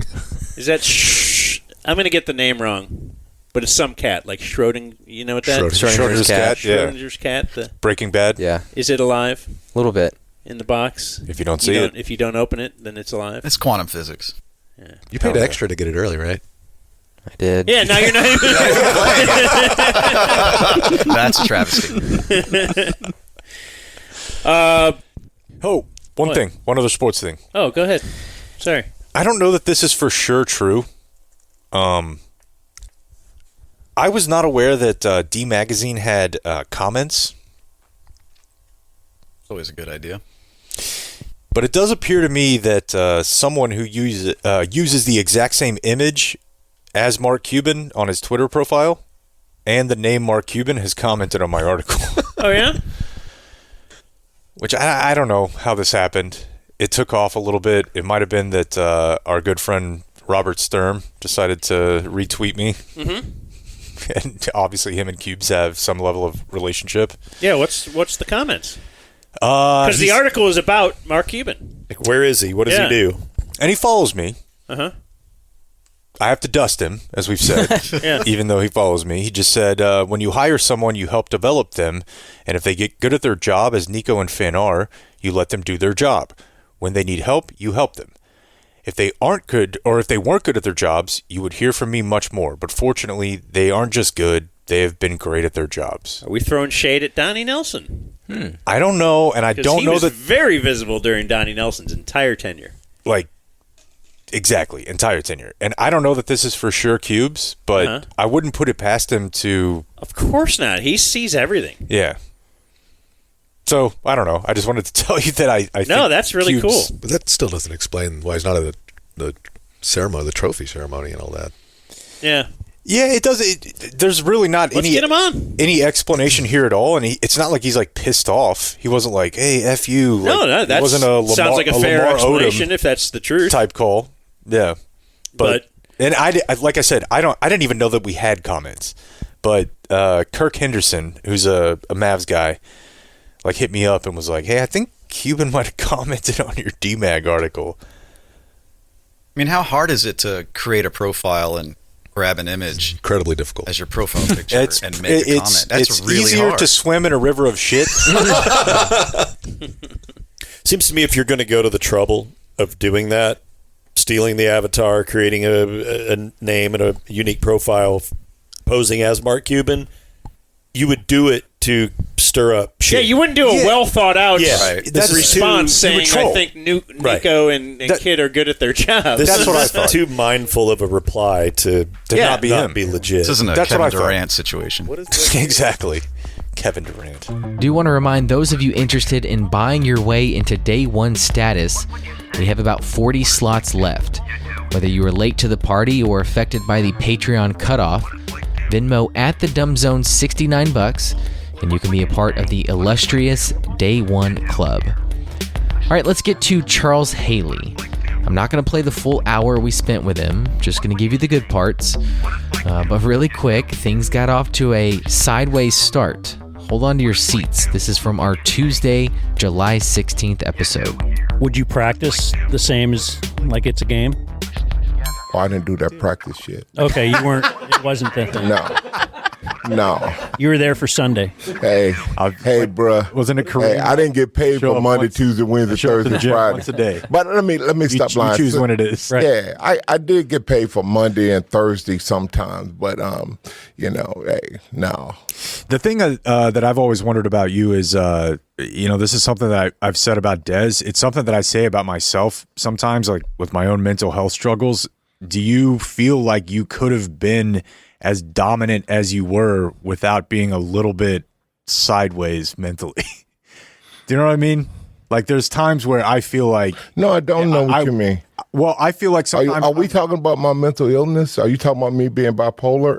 What are you talking? Hey, sideways? What does sideways mean? I guess bipolar, but I mean, being someone who was relentless and had a passion for violence, it made you a very dominant player. Bruh, let me give you something. I'm the calmness in the midst of the war. That's where you feel at home. I knew every defensive play, everybody position on every play. So that chaos part you talking about, hey, sometimes, you go up and down. Yeah. But that had nothing to do with my body of work on the field. Now, in the locker room or out at practice, if I go out there, hey, somebody step in that zone, that where that arm reach zone, maybe they get hit in the mouth or hit in the balls. But you know what? I'm okay with it. It makes sense. I just, it's interesting to me that.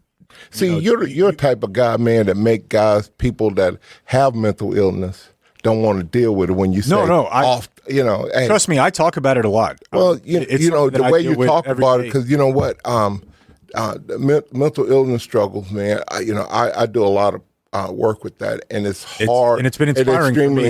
Extremely hard, especially when you're dealing in the minority realm, where Hispanic, blacks, and other minorities, men. We're taught that men don't cry. Right. Hey, we don't seek help. Put it down. Ever. Yeah. So I didn't know nothing was wrong with me. I just thought that, that's what I was trained to do. I always thought myself as a good Marine. Give me my mission, get the hell out the way. So I had to learn that that's not the best way now. And so I take my medication, and that gives me about 30 seconds or to a minute to think before I react. Now, do I still react the way I used to? Sometimes. And sometimes, I think about it and calm down. But doesn't have to be perfect, though. Well, this part of my life, I always say I'm Martin Luther King. I believe in peace. I used to be Malcolm X. If you touch me, I'm going to knock your teeth out, So, hey, it is what it is. I prefer to deal with it by pushing it all deep inside. You do that. And never... you be you. Yeah, never let everybody else, seek help. Emotions did fizzle, but it did stick with Jake overnight, and we did a little post-game the following day. Hey, can we quickly promote something for tomorrow? Yeah. A guy who can kick. Yeah? A cowboy that hopefully will not get mad at you about mental illness. I'll address that if you want. If you want. I don't think he was mad at me. I think he was Charles Haley. Dan's been in those crosshairs before. I feel like by the end of it, it was totally cool. We had a big hug at the end. I don't think that was like a bad interaction. I think the only mistake you made was bringing up how a bipolar person is bipolar and how it could have been negative. That's where I felt like maybe he felt attacked, but I understood your question. What I was saying, though, was that it could be positive. Yeah. Like that if you're the type of person who has, some slightly wrong things in your brain, sometimes it can actually... I've always said this, like I said, about Dez. That actually fueled him into being the person that he was, successful in the field that he was. So the point I was trying to make is if your job is to be pretty irrationally violent, is there a chance that, maybe that helped you in that path? No, I thought your question was great, but your approach of Thanks, bringing up his bipolar and then just calling it sideways. I was trying here's to look my for analysis of the whole thing. A euphemism for it, I suppose, rather than being like, hey, you nut. This has to, yeah. This has to do with yesterday's interview with Charles Haley. If you haven't heard it, it's a pretty good one. It's long. Brandon Aubrey tomorrow. Yes. Yeah, Brandon Aubrey, the best kicker in the NFL. I have All pro. less concern about him getting mad at me about questions about mental health. But I was analyzing this after the fact. Maybe I was talking to somebody about it, and I don't think he's quick on his feet. And he even went on to explain to us he's not really good even reading. Right. But he can memorize certain things, and Then you were like, "Here's a book." Yeah. Okay. It was Good Night Moon. It wasn't that.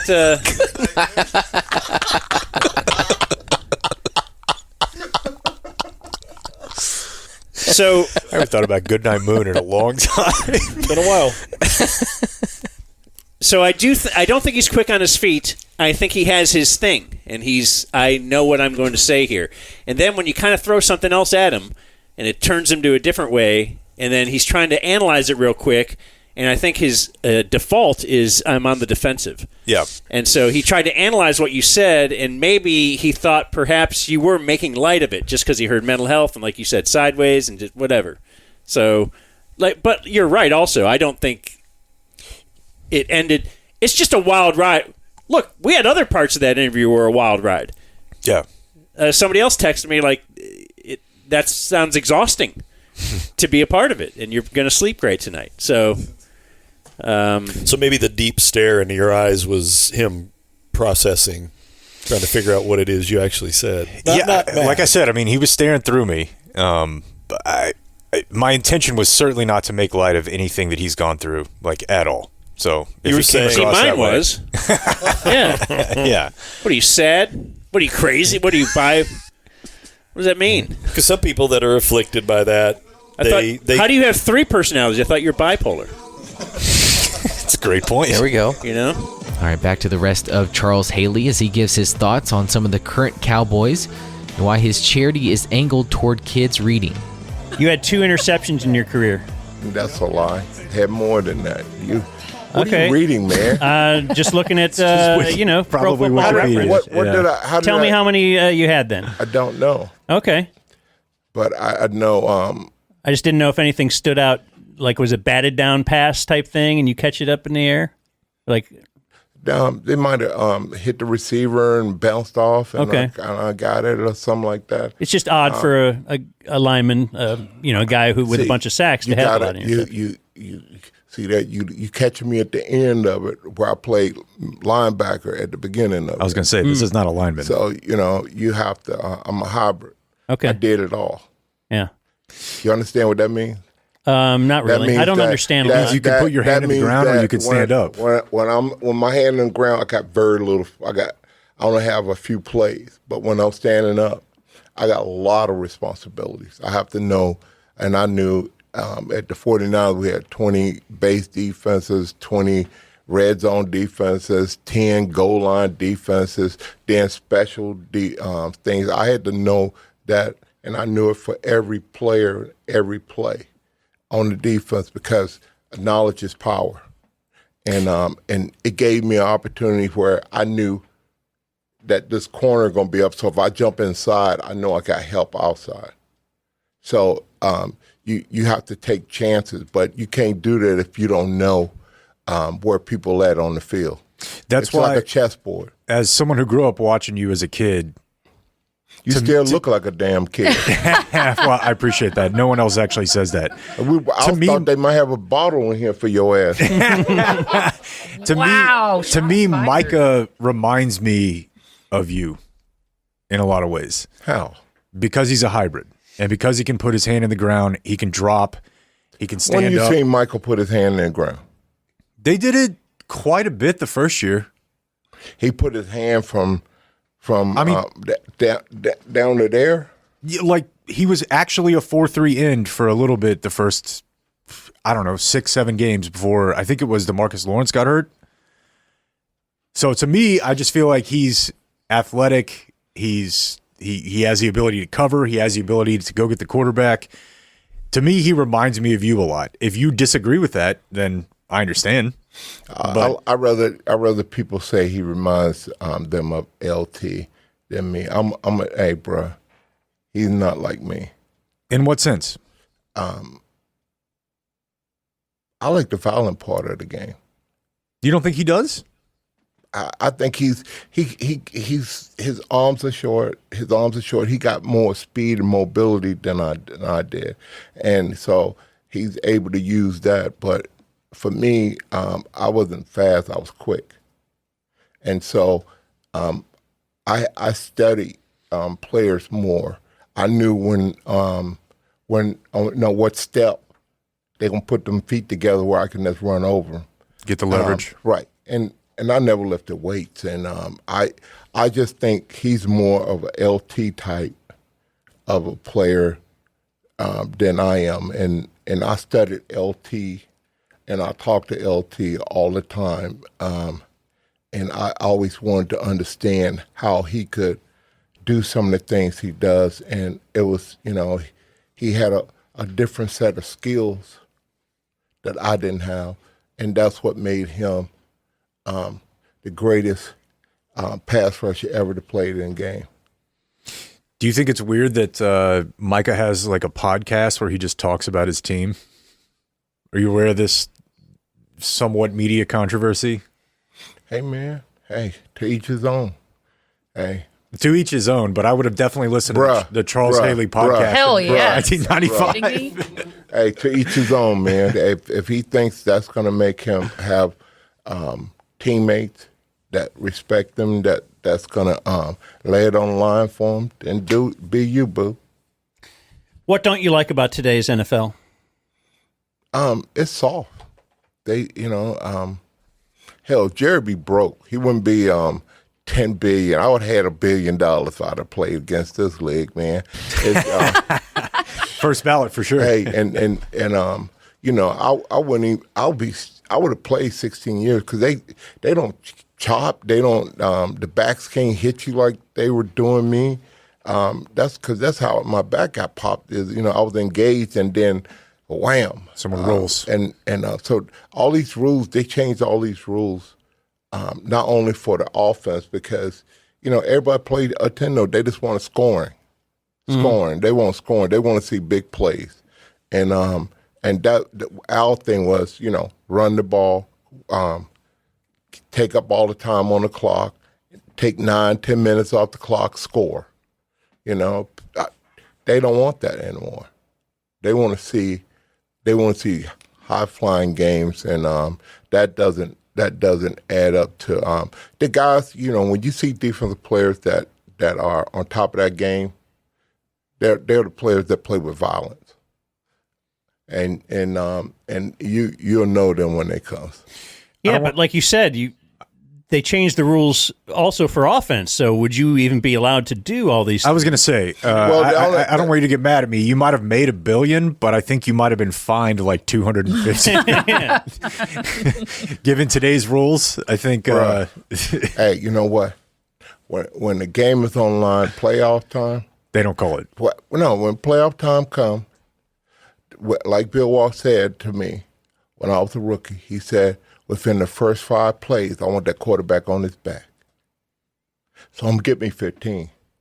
And that quarterback going to realize I'm coming. So he's going to be looking out the corner of his eye. And so if he's looking at me, he ain't looking downfield. Interesting. So yeah, I would have got fined. but it would have been worth it. It would have been worth it, you know.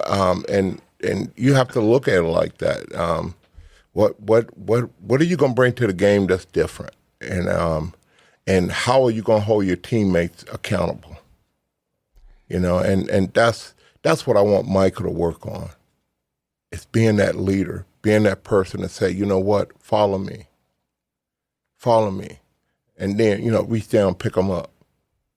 I would reach down and pick them up one time. After that, I would hit them in their balls. Because you know what? hey, it's time for you to bend over, not fall down, So I gave you one chance already. Yeah. So you grew up in a small town? Very small. My town's still segregated. Whoa. Yeah, that seems extreme. Where is it? Gladys, Virginia. Okay. Why is it extreme? Just the whole, I thought segregation ended a while ago. What And is it's Highland Park? 2022. What is the Highland Park? 2024. It's quite segregated, actually. Yeah, I Is guess it- you're right. is Yeah. it? Oh shit! in Oh, function, I thought yeah. that was Hey, thought that ain't was an nothing old thing, like- changed. So you came from, like, Ain't Highland nothing Park. changed. Hey, bro, Your community go to was like different Highland cities, Park. It was you like- go to different cities. All you do is go to railroad track. You know where blacks go across the railroad track and whites ain't over there. It's ain't shit changed but today. But I know that you were know shit. You were famously, well, I've heard you talk in the past. Hell yeah. Jasmine loves And you're right. all of Wait a It's minute, the I green didn't hear room. you. The green room pissed him off. Yeah. The green Oh room. no! I'm Dude, we sorry, got you, Dan. I'm new sorry, waters Dan. and Oh, everything, God, man. Hey, yeah, Todd told me. Todd already done kicked me once. This is where we offer a gift. No, we got you a Dumb Zone. You want that cup? We get each and every one of our guests a coffee cup tumbler. Yeah. So that means that y'all ready? I'm done. No. I'm just saying I'm trying to calm you down because you're yelling at me. I'm not yelling. I'm just kidding. Anyway, if you're gonna cry, man, if you're in your sensitivity. no, I told you I don't cry. I will push it inside. You go? No, don't this push guy. it inside. Hey, they'll give you a minute to go to the bathroom, won't you? They will. Do you talk? Do I? Yeah. I'm going to give you the gift of me not talking. Why? Yeah. Because less of me is more of a gift. What do you got for Charles Haley? Charles you've always fascinated me, just like Jake. I grew up watching you as a kid. Are you going to be really astonished at how young I look? Like you were with Jake. He said no. What? Oh no, I had a drink on that. You've always that's a been win for me. That's a win for me right there. Yes, yeah. yeah.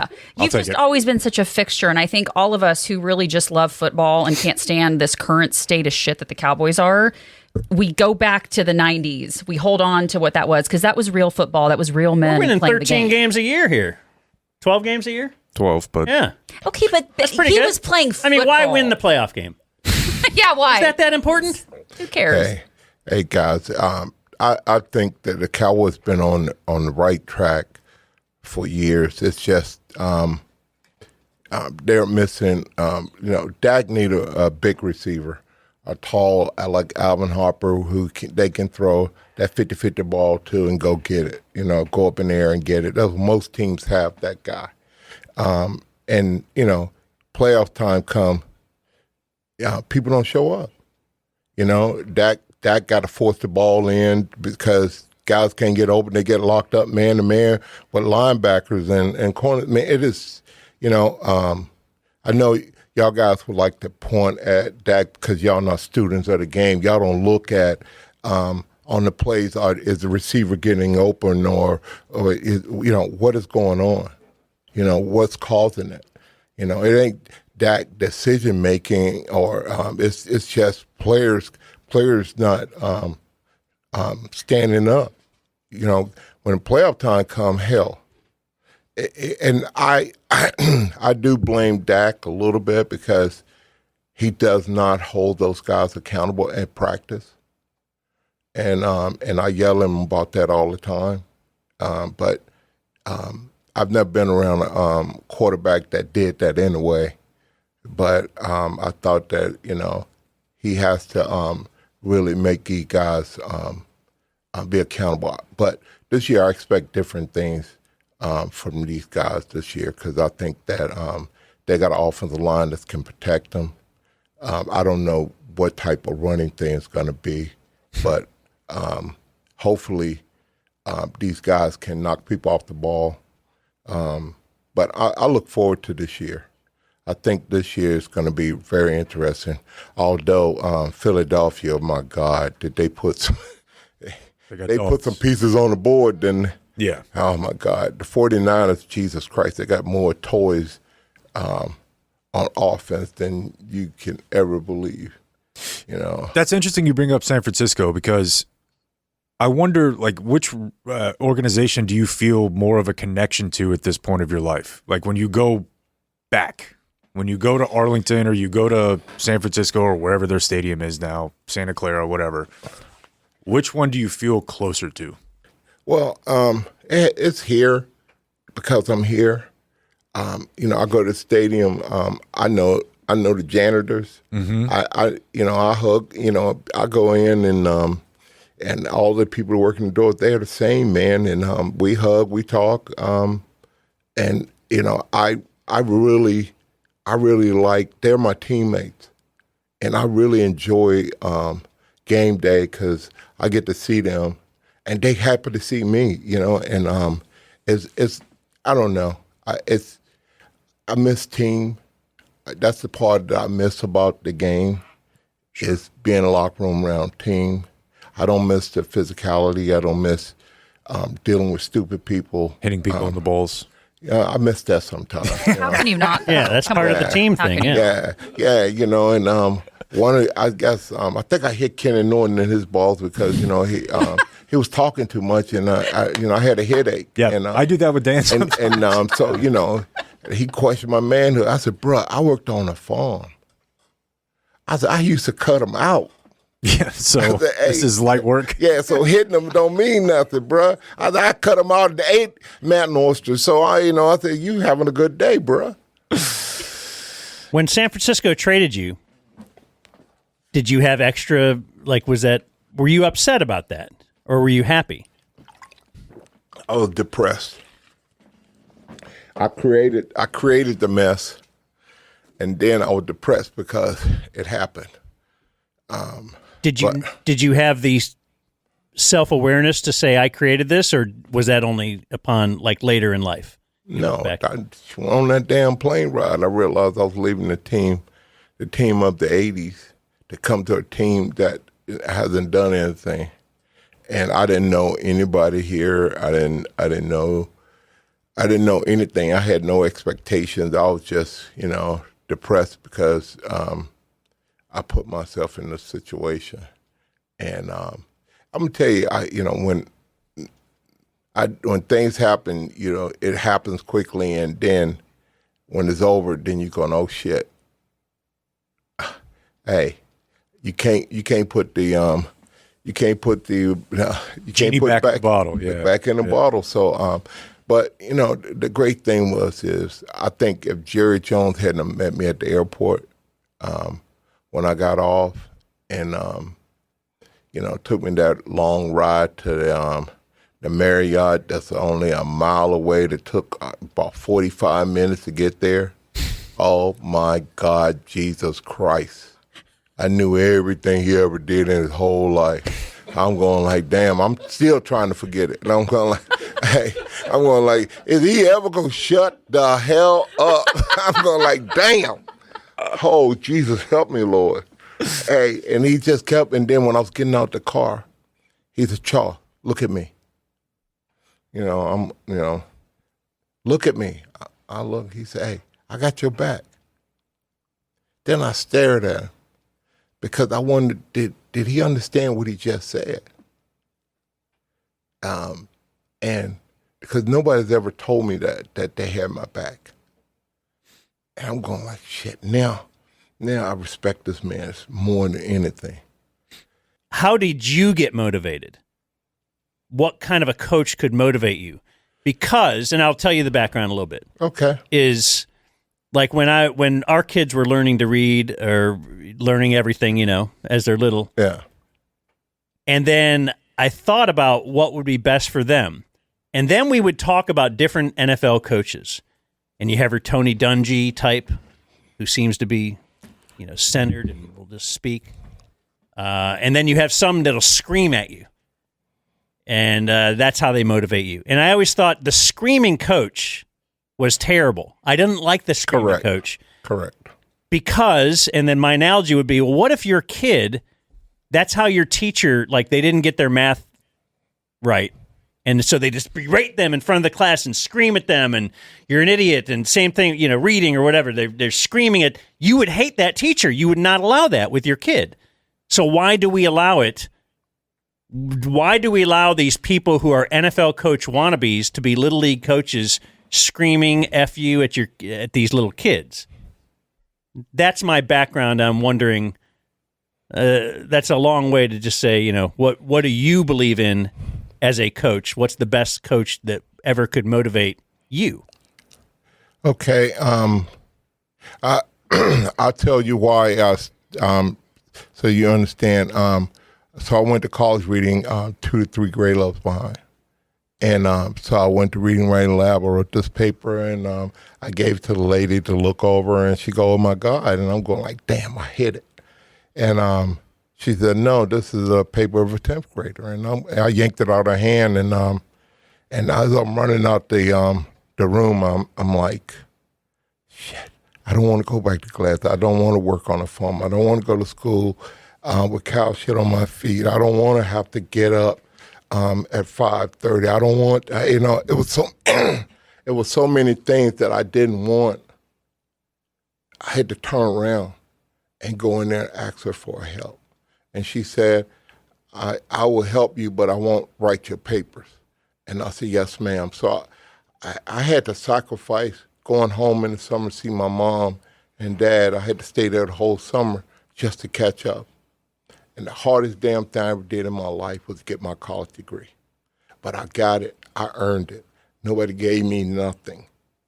And I still fight the fight because I can't sound out words. I have to memorize words. I have to memorize how they're spelled because I have that.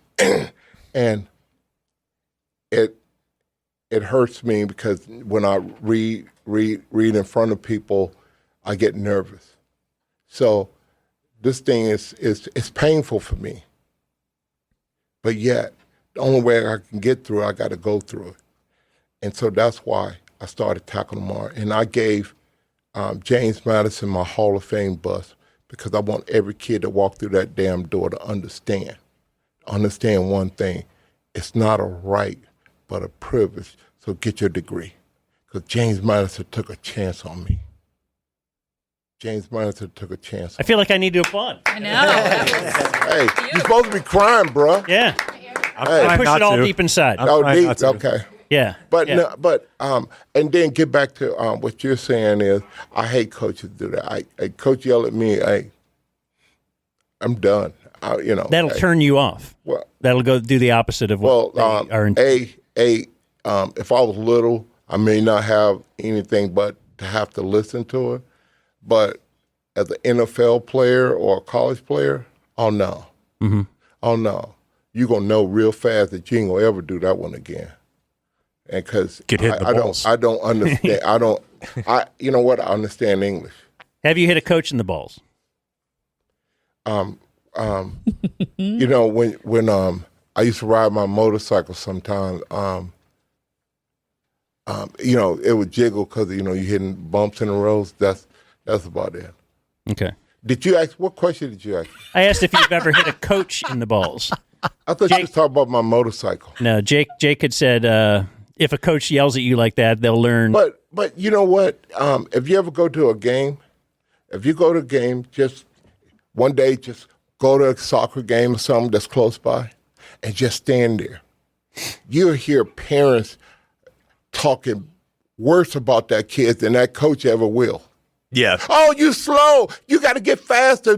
Hey, I'm sitting over there going like, it ain't going to be one day I put my kid down. And then my kids, they understand what dad going to ask. What did you do good?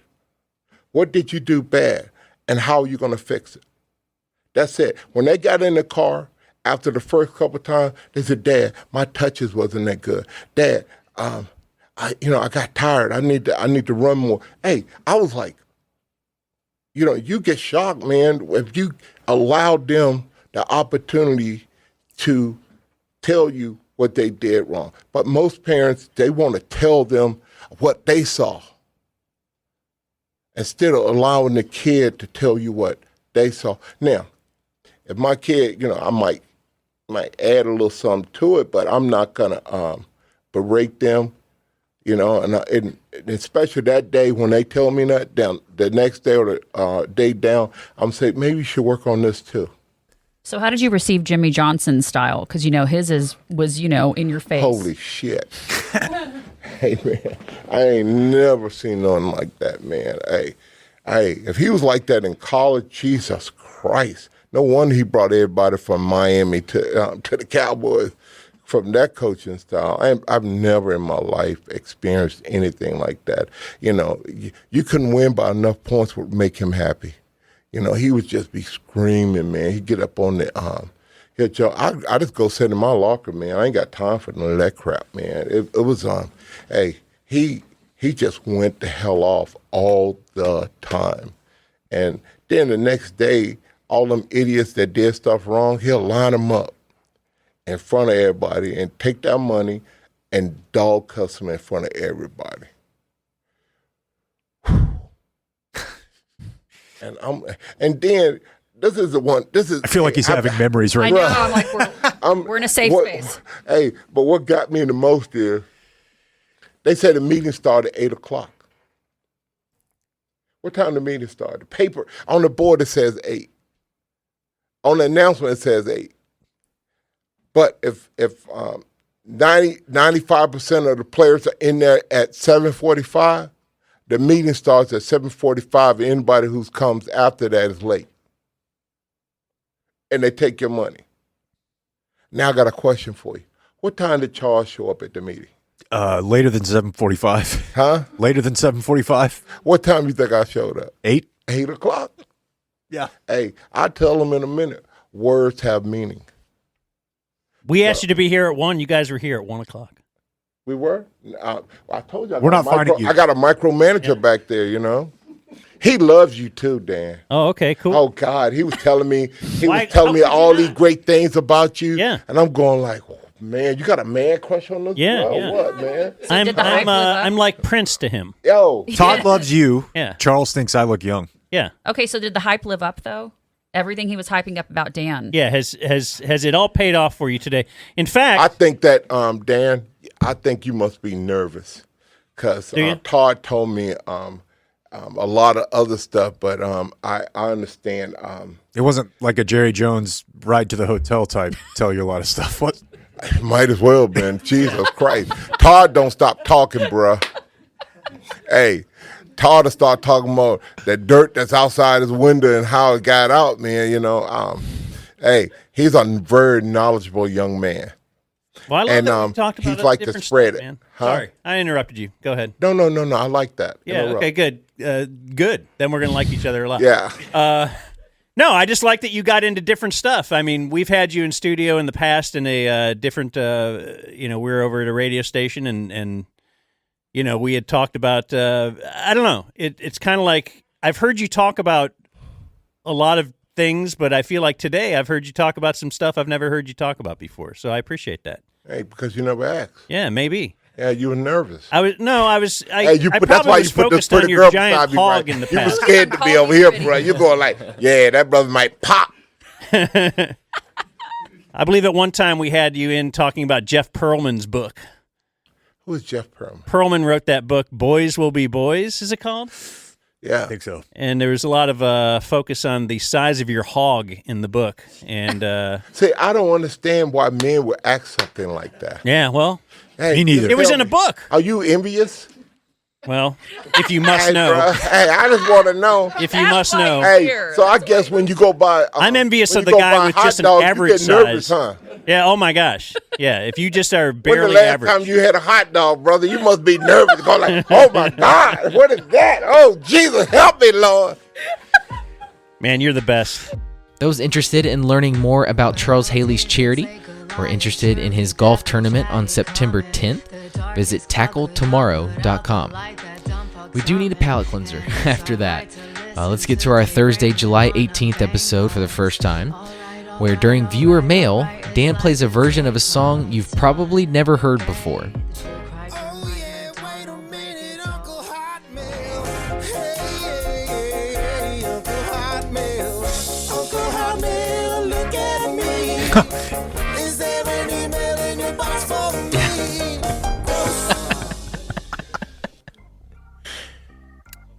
Yeah, I looked at our daily run sheet that we share now, and all that's on there today is Brandon Aubrey and mail. I don't know if we're sticking with it, but it's our Friday. It is. That's why. And because it's our Friday, guys, I have a bunch of birthdays. People getting them in before the weekend. Today, July 17th. Oh, this came in yesterday. I missed it. Good DF Jeff Martin's birthday. Not sure how old he is, not sure his leaders, and I'm not sure his DF number because I'm not gay. Ooh. We enjoyed talking about all the tea when the Cumulus stuff went down, so thanks to help make us feel like schoolgirls again. DF number 1604, like the spare highway, Max. So Jeff Martin, it's his birthday. Uncle Hotmail, birthday shout out to Barrett, who finally becomes a man on Saturday the 20th. His leaders are Jake and Soroy. Okay. We're both longtime XP1s, day one Glens, and now recent converts to whatever the hell this thing is. Good question. That is from Sean, who says, P.S. More Soroy. And then I have Dear Dan and Jake. Please give a shout out to my good friend and fellow dumb cumster. Jeez. It's hard to shock me. I kind of like it. It's the play on cum dumpster. Yeah, no, that's super. I got it. Oh, you guys got it? Oh, yeah, for sure, baby. Yeah. Okay. Raymond will have a dumb cumster shirt Oh, I don't know if we need in that. a half hour. Oh, I don't know if we need that. I don't know, guys. I'm shocked by this one. It was just bad words? It was jarring, is all I'm saying, as it were. A little Trump in there. Make bushes great again. Anyway, the guy, dumpster guy, is Jason Heisler. His heroes are Dan, Jordan Shipley, and Letarian. Jordan Shipley. Wow. You know, he was roommates with Colt McCoy. No way. Yeah. Only child? No, he actually had a brother who was also, I believe, good friends with Colt's brother, Jackson and Case. Mm-hmm. That's from Jared Reimer. They would go fishing together. Or Reimer, the Fort Collins DF DC. P.S. More Danny. The one guy wants more Soroy. This guy wants more Danny. What do we do? The fuck is that guy's name? Uncle Hotmail, I am turning Pat Tillman on the Cardinals times Anthony Hardaway or Pat Tillman on the Sun Devils minus Brett Maher. My leaders are the buying a single banana from the grocery store, 47. then heading home with the potassium boost to moose my wife while wearing a bomber jacket. This is from Nick Saya. He says, I vaguely remember y'all talking about the story of Anthony Kim cashing out on an insurance policy, and one of the implications was that he was not allowed to golf for a certain amount of time, even recreationally. Anyway, I am wondering if you two have looked up a recent picture of Anthony Kim, since he is now back and on the LIV Tour. He looks a bit worse for wear. I would appreciate you dusting off one of your 20 or so investigative reporting hats and giving us a follow-up. And then Nick says, more 690 guests bullying. Oh, more 690 guests bullying the Reddit LGBTQ plus community. Is that a picture of Anthony Kim? The gallery is reacting negatively to this current picture of My goodness. pro golfer Anthony Kim. Would you trade, you now look like that for the rest of your life, and worse, because you ain't getting better, for the $20 million insurance policy that he had or whatever? Probably so, yeah. And I believe Liv might have bought out the policy, so he's still making more than that. But I'm just saying, you have to look exactly like Anthony Kim. And worse. Right. And somehow you have to explain to your kids. Dad, why aren't we Asian? I'm like, don't worry about it. I paid for your college. Yeah, look, he looks like a badass right there. Yeah. Anna Kay writes. He does look like Salt Bay. You know Anna Kay? I do. She says it's our best friend Steven's 39th birthday. Our must mean her and Pedro. She says, my leaders are whoever can get the traffic on Dove Road to stop being a bitch at 5 p.m. every day. And Dan's censored version of She'll Be Coming Around the Mountain. So, I don't know if you guys even know what this is. Oh, I know. Many years ago, I was concerned about the future, the health of our children and their morality and these dirty songs that I heard. I heard a dirty song on one of our kids' CDs. Maybe it was Lori Berkner. I don't know if you guys are into Lori Berkner, but that was a big deal when I'm aware, though. Little. And apparently I had offered a censored version of one of these dirtiest songs I've ever heard. I went back and found that, and I thought the editing was poor. My editing was poor back then, so I redid it. Now, we can... She'll be around the mountain when she So now you can play... This is like Kids Bop.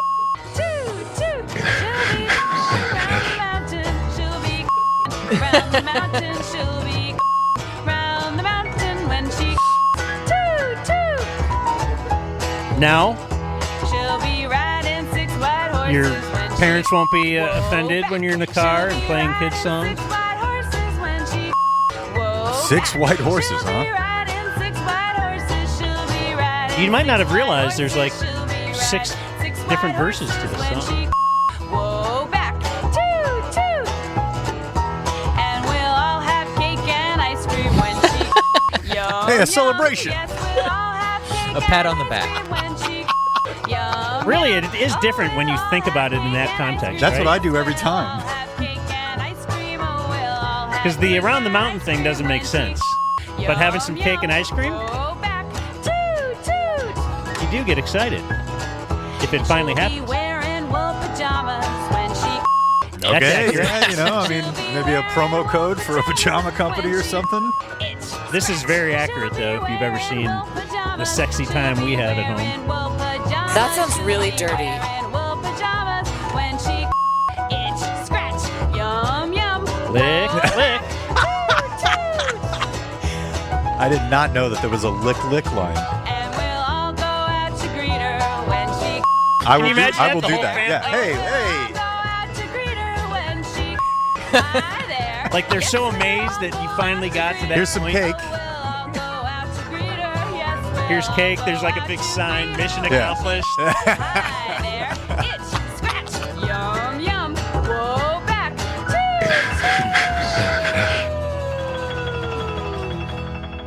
Okay. Can I tell you I was on top? Oh, my.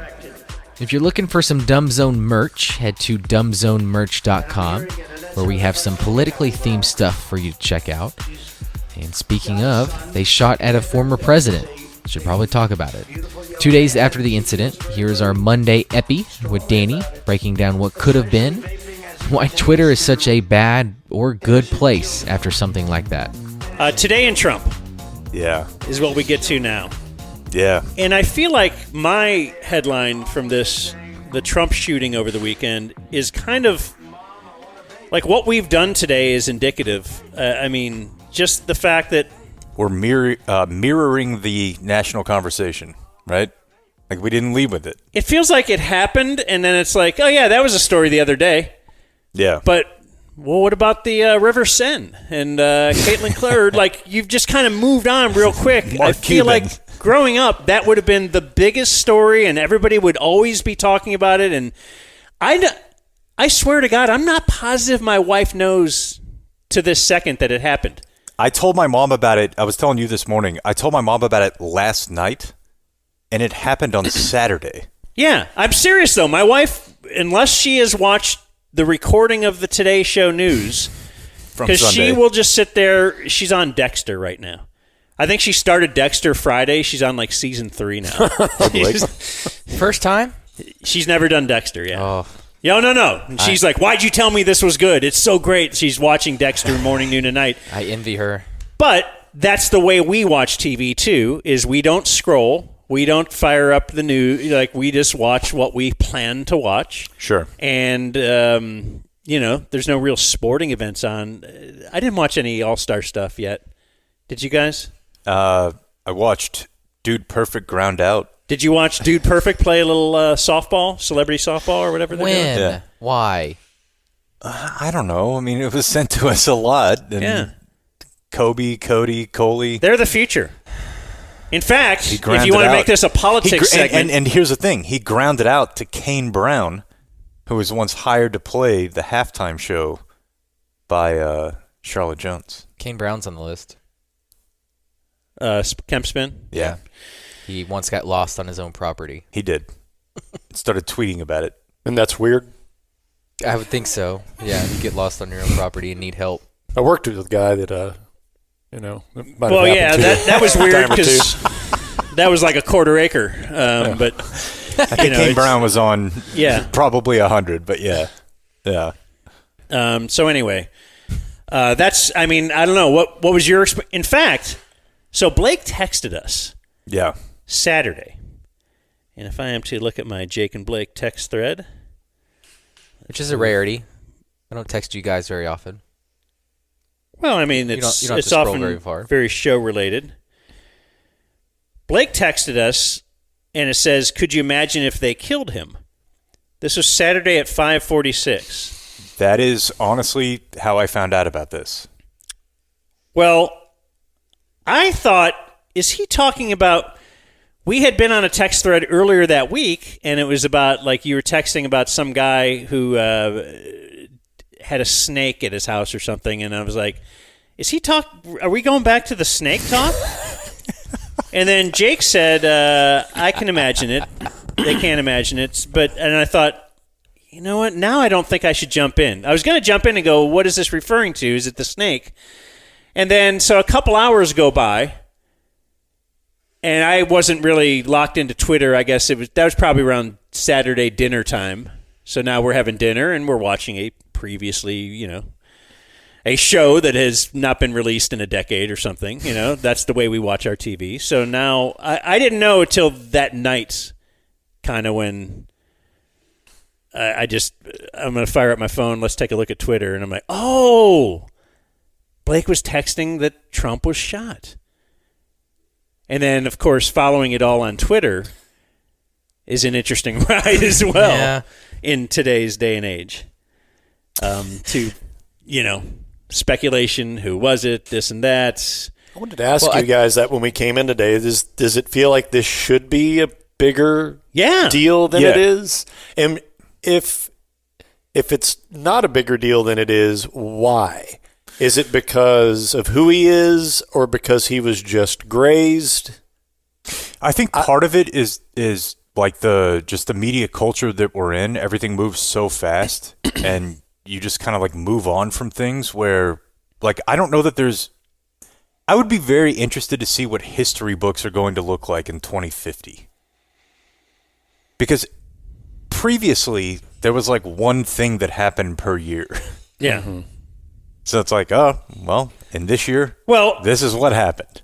Yeah, or maybe they still boil it down to, because things just get lost over time. Exactly. That's kind of what I'm saying. Yeah.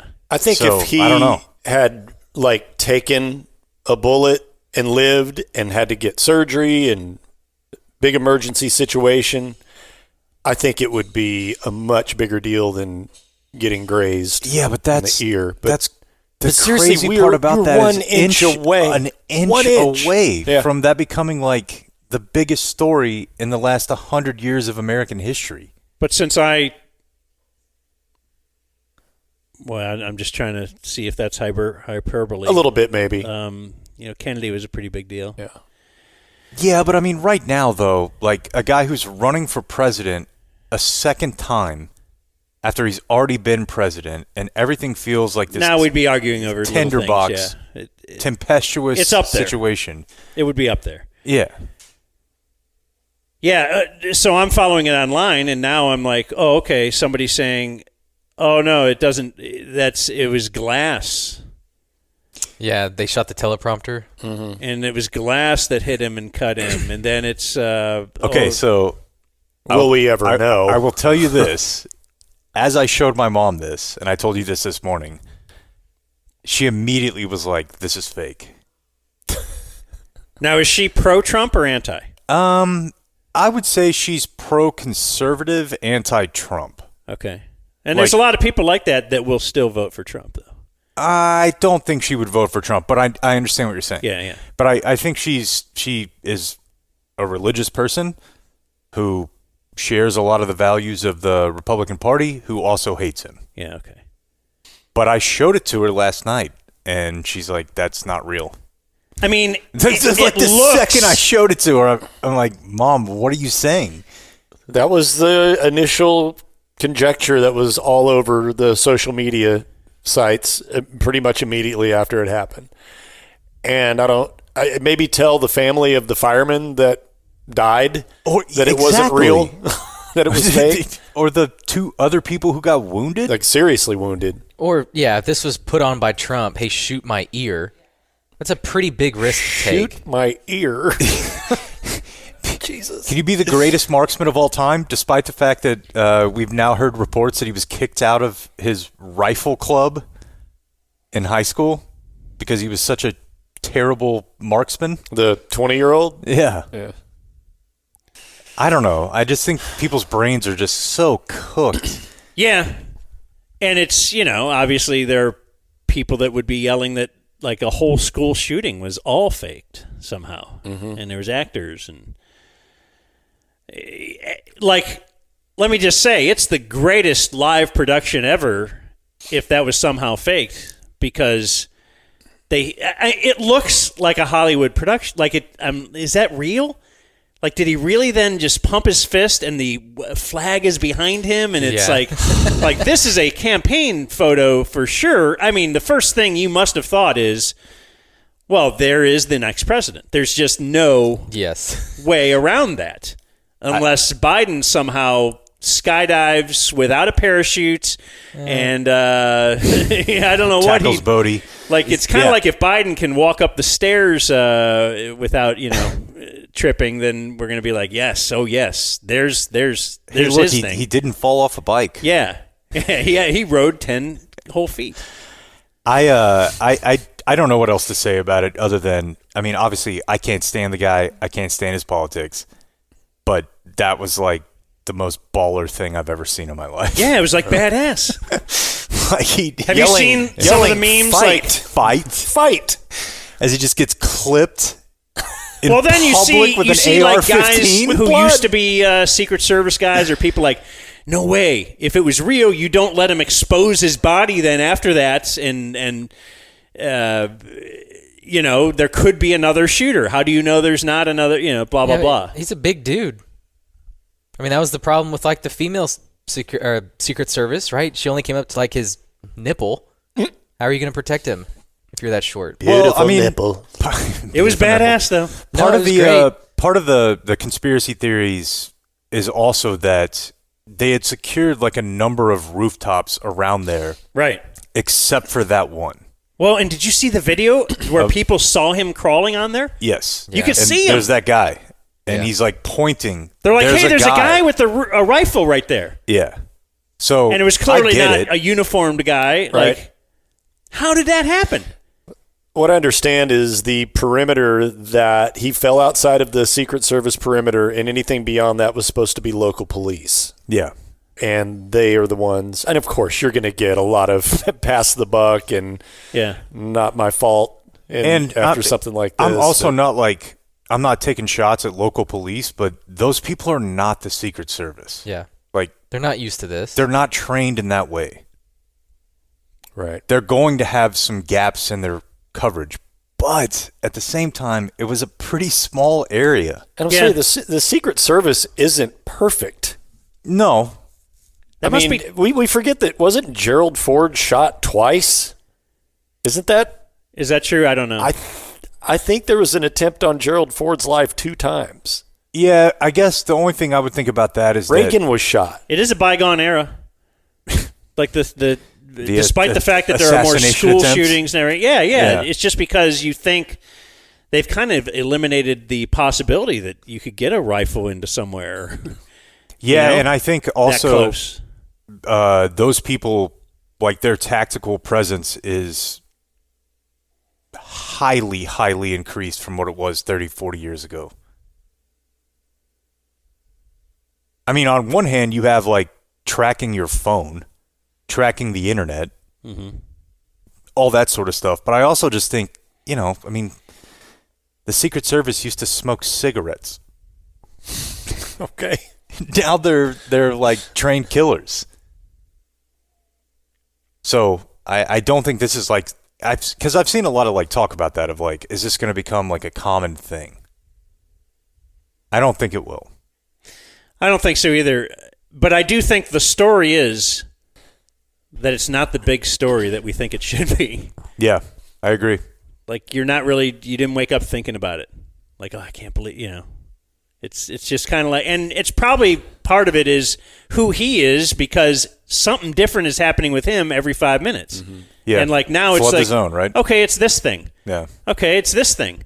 Oh, he got shot. It's like, Even though it's a much bigger thing, there's always something, and it's just weird. Yes, like you said too. If he had a bullet embedded in him that they had to get out, but you haven't really heard much follow up on it either. I mean, all of the other than the cool fist in the air picture, all the other still photographs, it's kind of, you equate it to like when Fabio got hit by a bird on the roller. Yeah. I mean, we're kind of like reacting the same way. Amount of blood. It's like, oh, okay.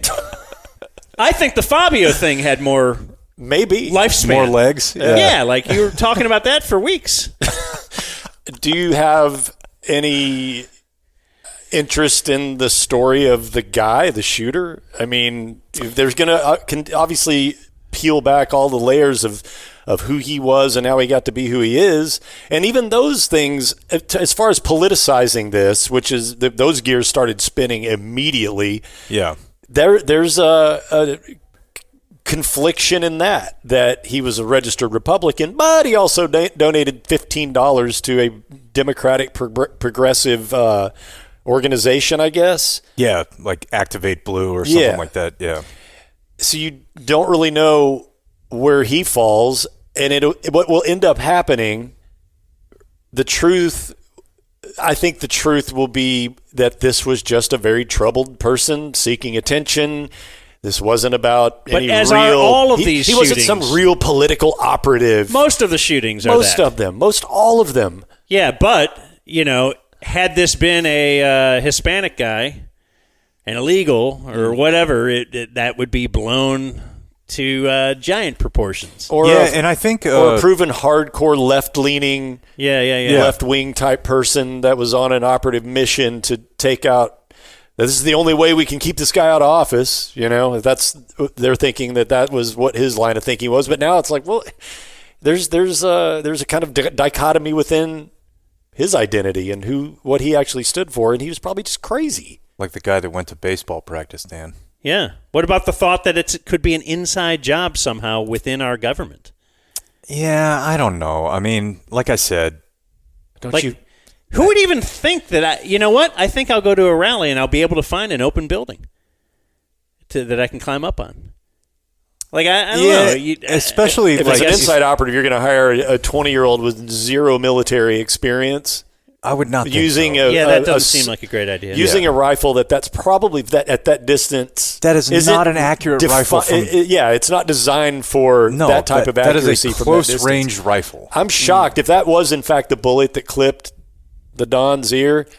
Pretty accurate, honestly. Yeah, and that's a 308 job. You see the diagrams. If Trump had not looked right the second before, it hits him in the head, and he's dead. Yeah, I can't wait to see all of the scientific post event trajectory analysis and all of that. That's going to be interesting. Like, where was the sniper that got him? The Secret Service sniper. Where was he positioned? I'm curious to know all about that. Yeah. What's that? There's an alternate angle. You can see the sniper behind him. Yeah. And he, like, right before Trump gets shot, he's like, "We got to take this shot." I mean, it's a crazy timeline. Like 3 seconds, which I heard everybody like getting on this guy about it. But I mean, in reality, you have to like be positive what you're doing before you fire that shot. Yeah. I understand that it's like You might need approval too. You might need approval. You might need someone in your ear to tell you, like, squeeze it. But it took about 3 seconds, and in those 3 seconds, the funniest thing that's ever happened in my life happened, and then a guy got his head popped. God, Twitter's such a bad place after stuff like this. Oh my gosh. Bad? I think it's the best. Well, for comedy. Yeah. I mean, yeah, I guess, but just the first tweet I read after the shooting was they've identified the shooter. He's Tim Hardaway Jr. Just a little bit off in the finals. 0 for 10. Just right there. What a different world we live in. A former president, there was an assassination attempt, and the we were future and somehow able to make it about the finals. But also, it used to be taboo. THJ jokes. But Jake, you'd get in trouble for making a joke about 9/11 within 2 days after 9/11, and now you're 2 minutes after. Yeah, I will say this though. We're getting the skits up and the skits. Yeah. Did you see the Black Twitter? The Black people? Yeah, they did a recreation of it. It's incredible. And it was out immediately. Catch-up skit? Yeah, within an hour it seemed like. Well, of me discovering it within a couple hours. Sorry. I will say though, I do think that it's still the case that you can get in trouble if you pop off on the internet. Oh, from wherever you can get in trouble from. Yeah. Well, not just as a human though. I don't just mean like your job. I mean like the government. Oh, really? Okay. Yeah. I think you should not make jokes about this. That's my PSA today. All right. Well, despite the fact that I say do what you want. I think you can be satirical about it, Jake. I think you can use satire, but you can't endorse it or say. Yeah, I think there's, I don't want to say it. There are probably going to be some people that regret tweets or Facebook posts or Instagram posts that they've made over the last couple days. Did you see Biden had a speech and he said we should solve our problems at the battle box? With battle bots. I think it was with battle bots. I love it. Which would be so great. one of them has a saw on it. The other one has a big like hammer that goes up and down. Yep. He can't talk. All right. Well, that was pre-news. Well, I wanted to mention this. Oh. No, you're fine. It made me think about the time that TC, our friend, staunch liberal. So TC, our friend, not TC Broadnax. I just want to make sure you're not TC Broadnax, separating. the former city manager. No, TC, the guy that jacks off and throws out his back. That's true. Yeah. He's aforementioned. I'm not saying that Broadnax hasn't done that, but we just don't know. It. Right. Yeah. Right. But he did vote Probably has, but we don't know about it. But he did vote for Donald Trump in the Republican primary. To make him win, or to help make him win. He thought that he was a more defeatable candidate. So he registered as a Republican. Okay, so it is done. Brilliant. I'm just my point is just that, this does happen. Okay. And if TC ends up in the news, then this is probably going to be something that they mention.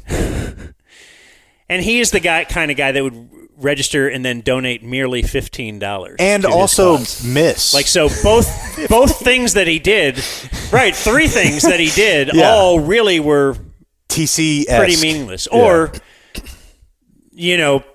perhaps if indeed that was his goal, was to the rise of the Democrats, he did the exact opposite. Yeah. In some universe, we could have had Trump assassinated and Biden killed by COVID, and we'd really be screwed. Or better off, who knows. Anyway, heavy on the video this week as our Monday, Tuesday, and Thursday episodes were on video. So check them out this weekend if you missed them during the week. On Thursday in our new studio, we had on Dallas Cowboys All-Pro kicker Brandon Aubrey. Again, not going to play the full hour and 15 minutes, so it's going to skip around just a bit. But here's the best of Brandon Aubrey in the Dumb Zone from July 18th. What was going through your head when you missed your first ever NFL kick? Because it was an extra point, wasn't it? Yeah, it was an extra point. I just wasn't mentally locked into the game at that point, and kind of rushed out there. So the backstory, I had the opening kickoff. The Giants are driving. They get to about the 20-yard line, our 20-yard line. They stall. They're sending out Graham Gano for a field goal, and it gets blocked. I'm sitting there just watching. I'm like, this is going to be my first field goal to see on the field. I want to sit here and actually pay attention and watch and see what he does. So I have my cup of water. My helmet's on the bench, and I'm watching. It gets blocked. We run it back for a touchdown, and I'm like, that means I got to go out there. So I threw my water down, grabbed my helmet, and sprinted on the field and just kind of rushed through my process. Didn't really go through the process because in the back of my head I'm thinking, okay, I only have 35 seconds. I spent 10 of them messing around getting on the field, so I got to rush. So I got rushed and got set, but then the referee reset the play clock like he's supposed to. I'm just sitting there waiting for all of the celebrations to end, everyone to get off the field. I'm just sitting there staring at the ball like ready to go. So I just wasn't ready. I had never seen that situation before, and instead of like sitting there and thinking, that sucks, like I can't miss again, I'm going to lose my job, I just kind of, with Bones, who sat me down and be like, okay, you weren't ready for that. Let's talk through a process if that happens again, what it looks like and what you need to be doing, and don't put your helmet down on the sideline. So luckily we got a pick six that game, maybe like 3 drives later, and same situation, I was ready to go, and we put it through. So learning situation, just wanted to sit there and process what went wrong and how to fix it, as opposed to like focusing on what happens if I miss another one or whatever. So it wasn't like you were thinking in that 30 seconds while you're waiting for the celebrate, like you weren't like, this is my first ever kick? No. NFL. Okay. It's just, there's a rhythm to kicking field goals, running out to the field. I have my process. Like I said, you have a full play clock, so we kind of know around like 5 to 10 seconds is when the ball's going to be snapped and when I'm going to kick. But on extra points, that timing can get a little funky. So for me, it's honestly a little bit harder getting the timing right on extra points, because you never know how intense people are going to celebrate, or if the referee's going to. So some refs will reset the play clock if the celebration is taking a little bit long. Some will just let it run, and if they're still on the field, you got to start your process. And I would imagine, especially if it's like a sudden change type of touchdown, not like just a regular drive that included. Because not only is it me, it's the punter, long snapper, the offensive line. They're not on the field, because when we score on offense, the offensive line's out there, but like you have the offensive line running on, you have our defense running off, and guys staying on the field really celebrating.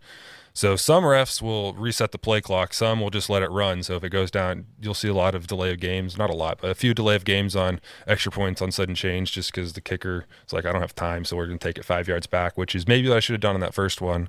But I'm sure they would have loved that. Yeah, right? Your first one in. Yeah, first rep. Take the delay of game. If you still miss it, they're like, what is this kid doing? Have you ever had one where you had to, because you'll see occasionally in the NFL, the clock is running out, we spike the ball, but now there's 10, not you run out there and they barely Thunder, kick. The Mayday, those are very rare. There was 2 of them in the season of the whole NFL last year that I can remember. Both of them were the Broncos in the same game. And he made one and missed one, I believe. But yeah, I haven't had one, but we practice it every week.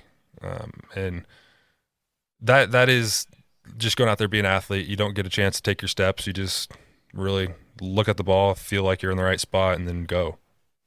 How do you simulate game conditions in practice? That is hard. You really can't. The closest I get is the live reps with the team in practice on Tuesday or on Wednesday. One of the days, but it all runs together, right? The whole team is there watching you, and you hit 6 or 7 field goals in a row, and that really simulates the pressure. But you can't really simulate the whole game like that. It's really tough, especially when you're on your own. You can put as much pressure on yourself to make every kick as you think you can, but it won't simulate a game rep. There's no replicating that. Have we seen this on at training camp sometimes? Like all the players will get around and they're screaming at you and just trying to throw you off your game. Do they do that? They do mojo moments out there, and love a good mojo moment. That's right. And those. So what's that? It's just coach plays one of the game theme songs, and then everyone's supposed to run to the field he's at, and he just announces what the situation is and what we have to do. So like a lot of it'll be red zone, offense versus defense, ones versus ones, or Mayday field goal, like the one you're talking about, where you just sprint on the field and kick one real quick with a running play clock, or like it's a 20 seconds, we have to go 40 yards and score a touchdown to win the game. So it's just like a moment where instead of being on two fields split apart doing your drills, everyone's there watching. The music's playing. Usually the fans are into it pretty good.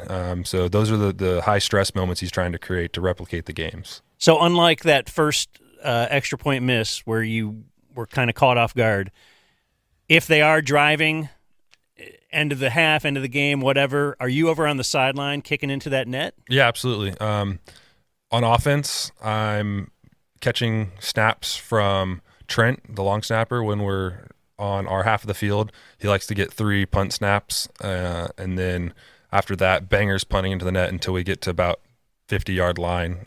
We get into field goal range.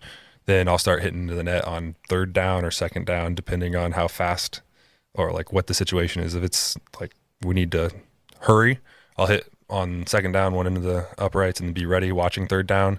And if it's kind of just like the beginning of the first quarter, beginning of the third quarter, no real tempo to it, I'll hit one after second down, right as the third down play call is looking like they're going to go. So I'll hit one then and then watch the play and run out.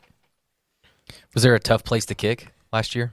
Yeah, San Fran, Philly, Washington, Buffalo were all pretty tough.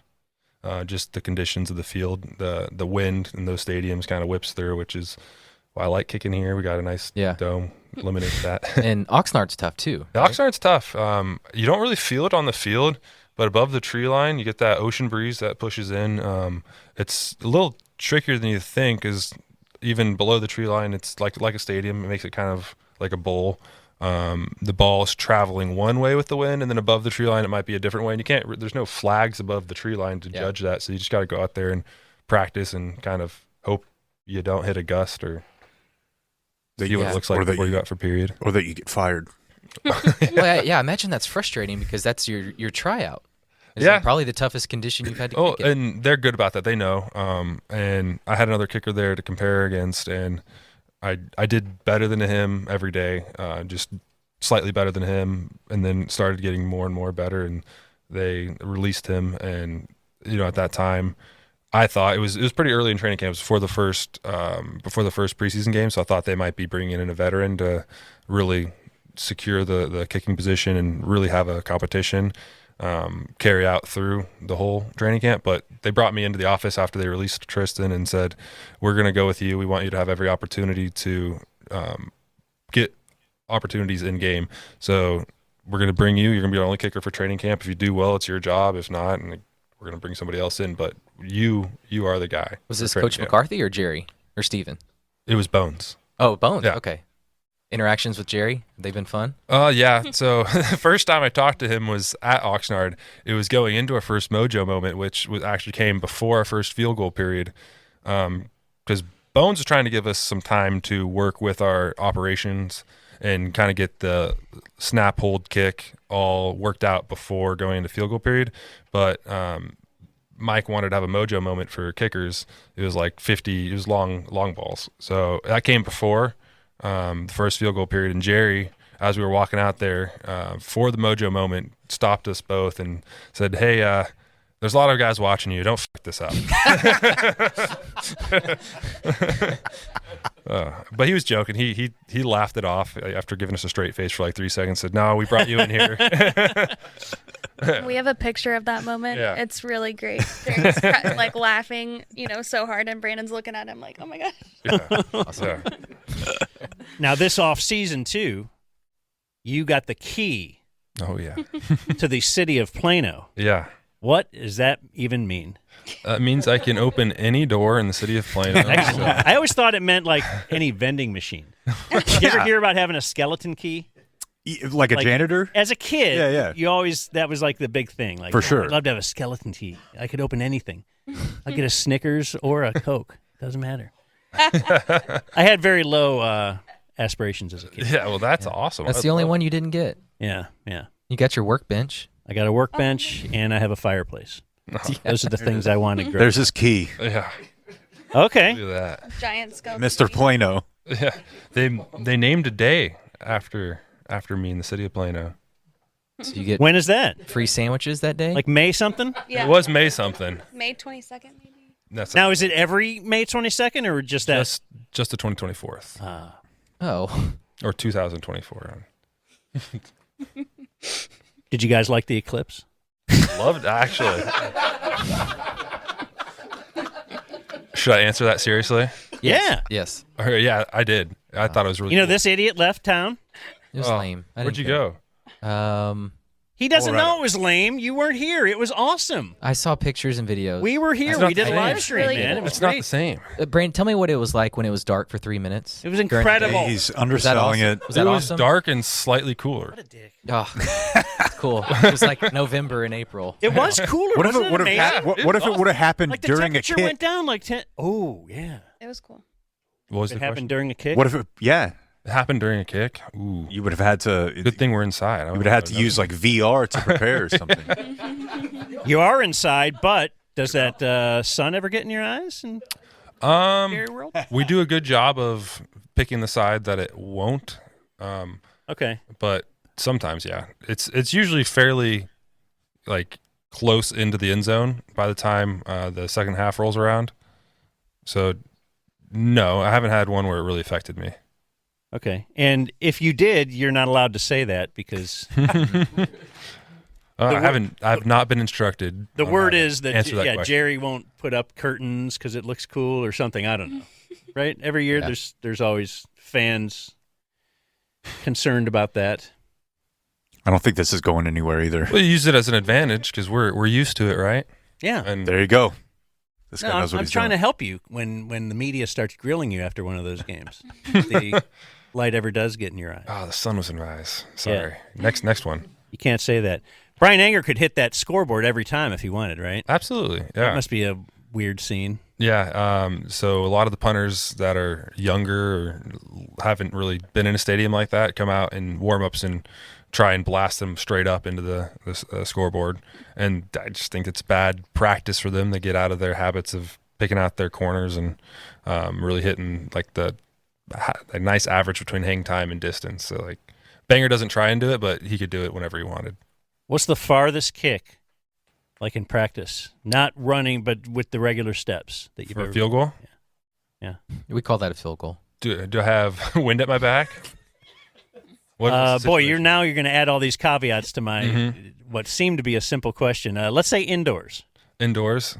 The air conditioning is behind you. Air conditioning's behind me. Is it a game or is it just practice? Because I get a little juice in No, game. I not could in go the game. further. No. When you're In practicing. practice, Yeah. probably like 70 yards. 70 yards. What did you try against New England? New England? Was it like right before half, right? Yeah. They didn't. No? They sent me out for 66, Okay. but somebody jumped offside or false started. Someone false started, moved us back 5 yards, and then we didn't try it from 71. You'd have liked to. I don't think so. I mean, No. at that time, I had the streak going. I hadn't missed yet. Oh, that's and- right. It's like a baseball player that doesn't want to play when he's hitting 400 or 300 or something. What's the longest you have kicked with like a running start, like a kickoff start? I don't even measure that. It's out the back or it's not out the back. So I mean, I put a few through the uprights throughout the season. Usually, if we're AT&T, hit one or two a game through the uprights. And how long is that? 75 yards? 75 yards Yeah. to the upright, and then like probably like goes like 82, 83 yards if I had to guess. Okay. I don't want him to kick me in the balls anymore. Yeah. Are you watching Hard Knocks? Not yet. Saving it for training camp. Okay, you're the off-season one with the Yeah. Giants? Mhm. Yeah, I've been just watching that. I've seen a lot of clips about Saquon Barkley and whatnot. That's really the main stuff. Yeah. Or at least I've only watched the first couple episodes. I think there's 3. And it is pretty fascinating. Yeah, I just started watching that receiver show. What do you think of that? I think it's awesome. I love the insight into people's preparation. Like you get to see 5 of the best receivers in the league and what they do and how they maintain their game. So I love watching that stuff. I've seen the clip of like, is it Devontae Adams complaining about his quarterback? Yeah, I feel bad for him. Garoppolo? Mm-hmm. He's like, damn, he can't get me the ball. You ever hear any of that on the sideline?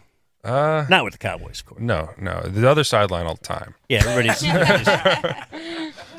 very happy. All right, man.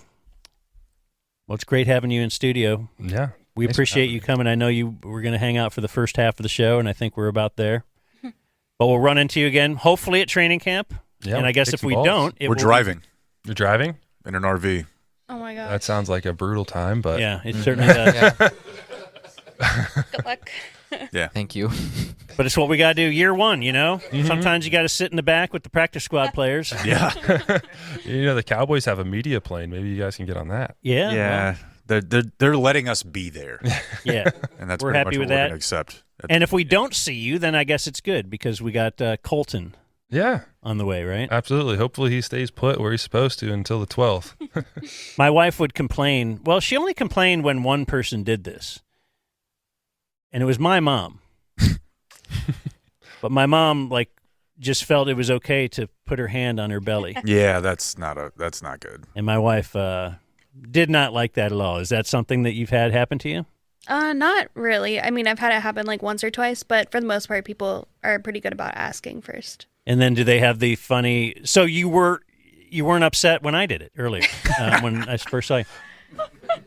Does everybody have the funny quip that tell this is Brand, they feel the kicking? Oh yeah, they always say, he's a kicker, isn't he? Yeah, and you're like, yeah, that's a so good original. Yeah, that's a good one. All right, man. Brandon. Come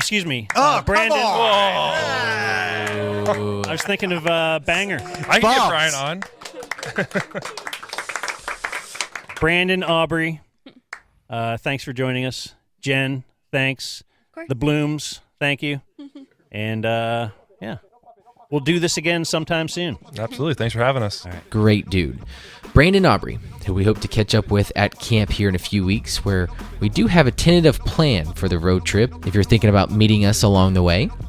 Planning on stopping in Albuquerque on Sunday night, the 4th of August, stopping the next night in Flagstaff, and finally pulling into Oxnard Tuesday night, the 6th, ready for camp. For those interested in meeting us along the way or in California, hit us up, thedumbzone@gmail.com. One final segment here in this week's wrap-up, which is a News and Today in History combo from our Wednesday episode with Danny and 690's Chad and Tuxedo John. Here's Jake with the Dumb Zone News. So WFAA has obtained exclusive, as they call it, footage showing the moment that an explosion happened at the Sandman Hotel in Fort Worth. This story just kind of came and went. Or we just can't do bad. Should I just turn it off? It's just going to sound shitty. I'll turn it off. Okay. The Dumb Zone News. Are we over? Life. Oh, no. We are not. No. Oh, okay. You could do the news without a bed yourself. That was such a wild story that, I mean, it could have been so much worse, man. It could have been so much worse. And I still don't know, the legal ramifications of what's going to happen to Tom Ghilardi, the Star's owner, who owns that chain of hotels. Mm-hmm. My cousin works there, or did work there, and was there the night before. I was there about a week before. And then just a gas leak occurs, and this old building. That's the thing, is everybody wants to restore these old buildings and be like, hey, isn't this a vintage look? Isn't this cool? And you're like, yeah, but there's a reason why we build new buildings. The infrastructure is messed up? Yeah. And I think they had multiple reports about people smelling gas the day before and that day. And then it exploded and collapsed. And the video footage is insane. It doesn't so make this is new? WFA just got the footage this From morning. what perspective? Aerial. Okay. Yeah. It looks like hundreds of people should have died. Were there fatalities? I don't believe so. I think there were just some injuries. This is okay, so when I say aerial, I mean it's above the lobby. Oh my gosh. Yeah, so you can see here. Security footage. Yeah. But the above security footage. Yeah. So you can see the entire... What the hell? Yeah. The entire floor caves out. Wild. Because it's a very interesting building because it was built into an old bank. Mm-hmm. So the restaurant there was actually downstairs, underground, and they had a vault, which you could reserve the vault and go eat there. So when the lobby caved in, it caved in on the restaurant. So in the event that this would have happened at night, it would have crushed all those people down there. Except the people in the vault. They Which you would've can see in this video now. I think the vault was probably safe. I think the lack of death is probably going to help Ghilardi skate because he'll be able to blame inspectors and renovation crews and foremen on something being missed. That's probably true. I wonder about it with like employees though, because I know a bunch of them immediately filed suit. Yeah. We'll settle. How long ago was that? 6-8 months? Yeah, about that. Like that? How are they just now getting this? Do they I just don't keep know. asking? Yeah, maybe it's a public records request. I'm not entirely sure. Maybe with all the Hooters exploding, finally came out. Yeah, there's a rash of people obtaining videos of high-end restaurant explosions. There was an execution last night in Texas that was halted by the Texas Supreme Court 20 minutes before the lethal injection was administered. That's almost meaner than just carrying it out.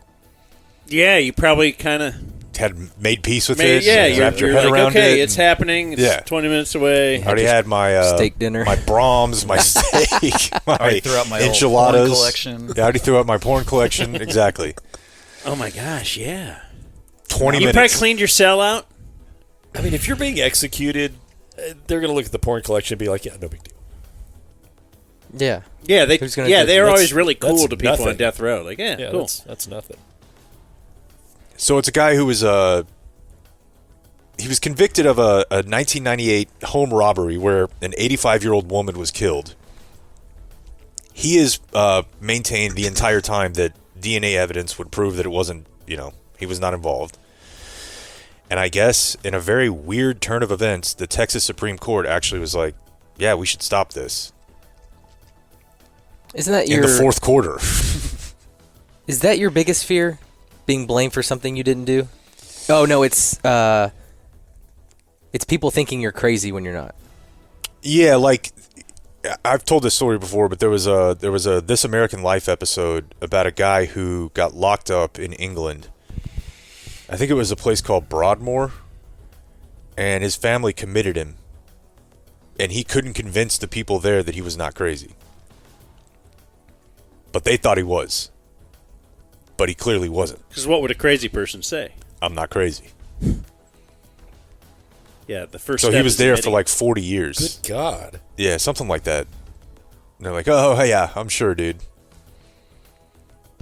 And that's 40 years of probably being unnecessarily medicated and just gaslighted into probably believing you're crazy. Of course. And probably not great living conditions, No semblance of family or intimacy or anything like that. You're just like... Get 3 hots in a cot, though.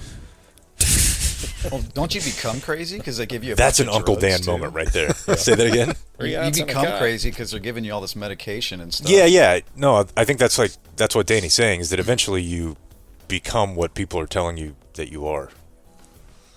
That's a dad thing. 3 hots in a cot.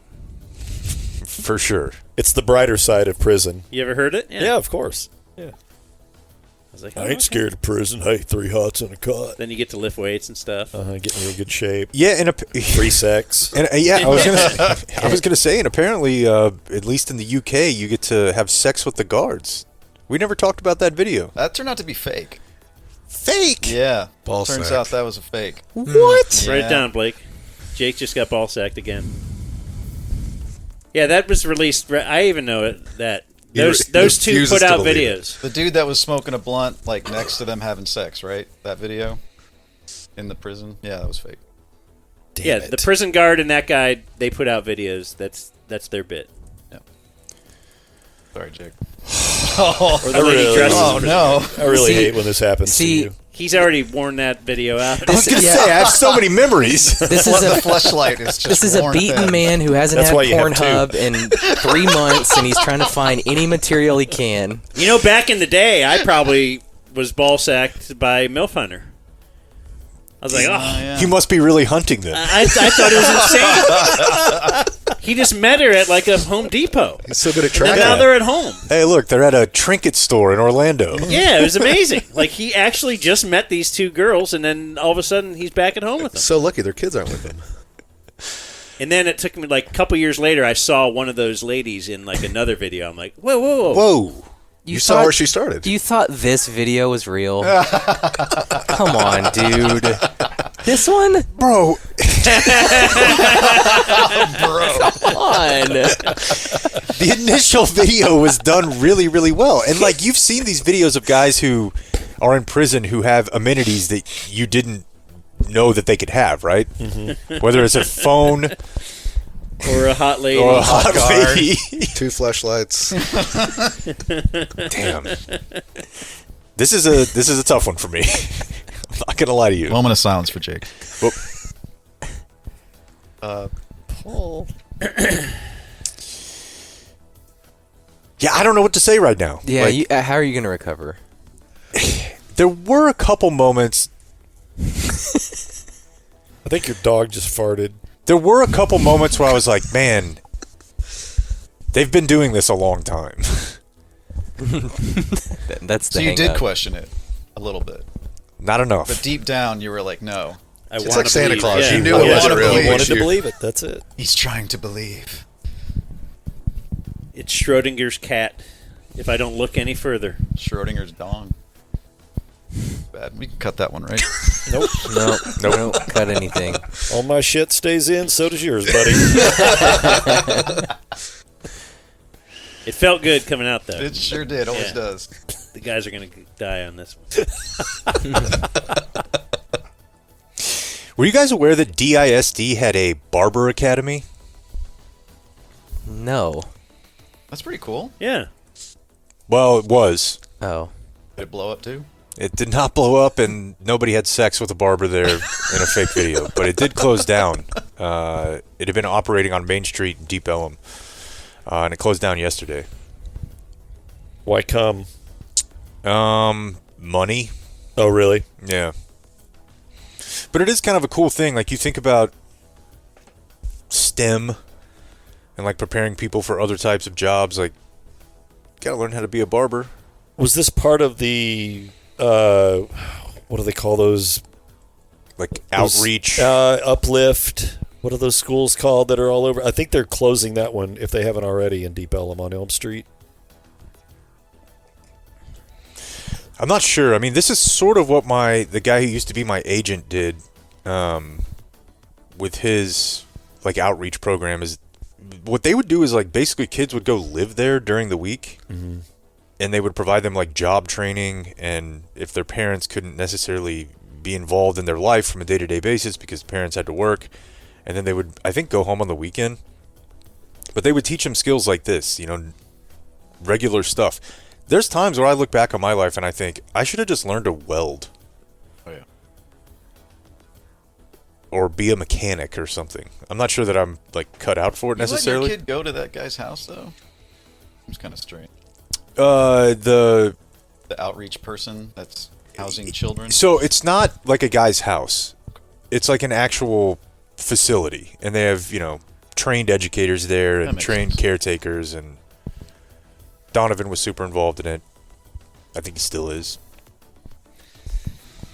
You ever hear about people getting their hair cut at the barber school or the beauty school? I did it many times. Real cheap haircut, right? Yeah, yeah. For me, it was free. It would be free? Yeah. Because they just wanted the kids to practice? My girlfriend in high school, who was then my ex-girlfriend, she went to, what do they call it? Cosmetology school. Yeah, and she would cut my hair for free. Did it for probably a year and a half. Like at home or in the No. I would go salon? to whatever it was called. Yeah. So it wasn't because you were the boyfriend? Like they cut anybody's hair for free? I mean, you probably had to, like, know the person. Okay, because I thought they offered them for like a heavily discounted. I mean, I would because tip. you know you might get killed. You could just or you might just get a bad haircut, but Yeah. you know you can't afford a big salon or whatever. But also, I just thought I wanted her cutting my hair. Okay. I thought she knew what I was looking for, you know? What kind of tip did you give her? Just. Hell yeah. Thanks, brother. Sex. No, I mean it was decent, you know, but there's not that many other professions where they let you get away with. It's not like you can be like, "Hey, I'm training to be a surgeon. Do you want me to take a fly on this one?" Yeah. Come over. I'll give you a vasectomy at my house. 25% of the normal vasectomy cost. I told you about. Did I ever publicly say that I got a trainee putting the thing in my wiener? What do they call that? The catheter. Catheter. We call them transvestites. No, not the catheter. Yeah, and they were horrible at it. No, you did not publicly tell this, and I've never mentioned it because I didn't know that you wanted to publicly talk about it. Okay, well, was that not on the air? Why'd you get cathed, bro? So it was some time ago. I had a. This is going to be awesome. Some kind of a problem, whatever, a little medical problem, and I had to spend the night in the hotel or in the hospital. Mm-hmm. And I wasn't allowed to eat or drink because they were going to do some tests on me in the morning. And when it was the morning, and they wanted me to go to the bathroom, and because before they had to have urine sample, and I couldn't. I don't know. I guess because they wouldn't allow. I mean, I was thirsty all night, and they wouldn't allow me to have a drink because that might mess up the whatever. I don't know. They're doctors. I'm just like whatever. You know, I can't argue with them. So now it's the morning. The nurse, and it's like 5 a.m. or something. Hey, will you do this? Got to do this. Tried to do it, couldn't do it. She comes back and she goes, "Okay, we might have to put a catheter in you." And I'm like, "What is that?" She explained, and I was like, "Oh, okay. Well, no, can I try it again?" Well, give me my a shift quick is 20 over here. at like 7 or whatever, and we need to do this before 7 because then the other doctor's going to get in and they have to whatever. Yeah, because she's got bar trivia. No, I don't know what she's doing.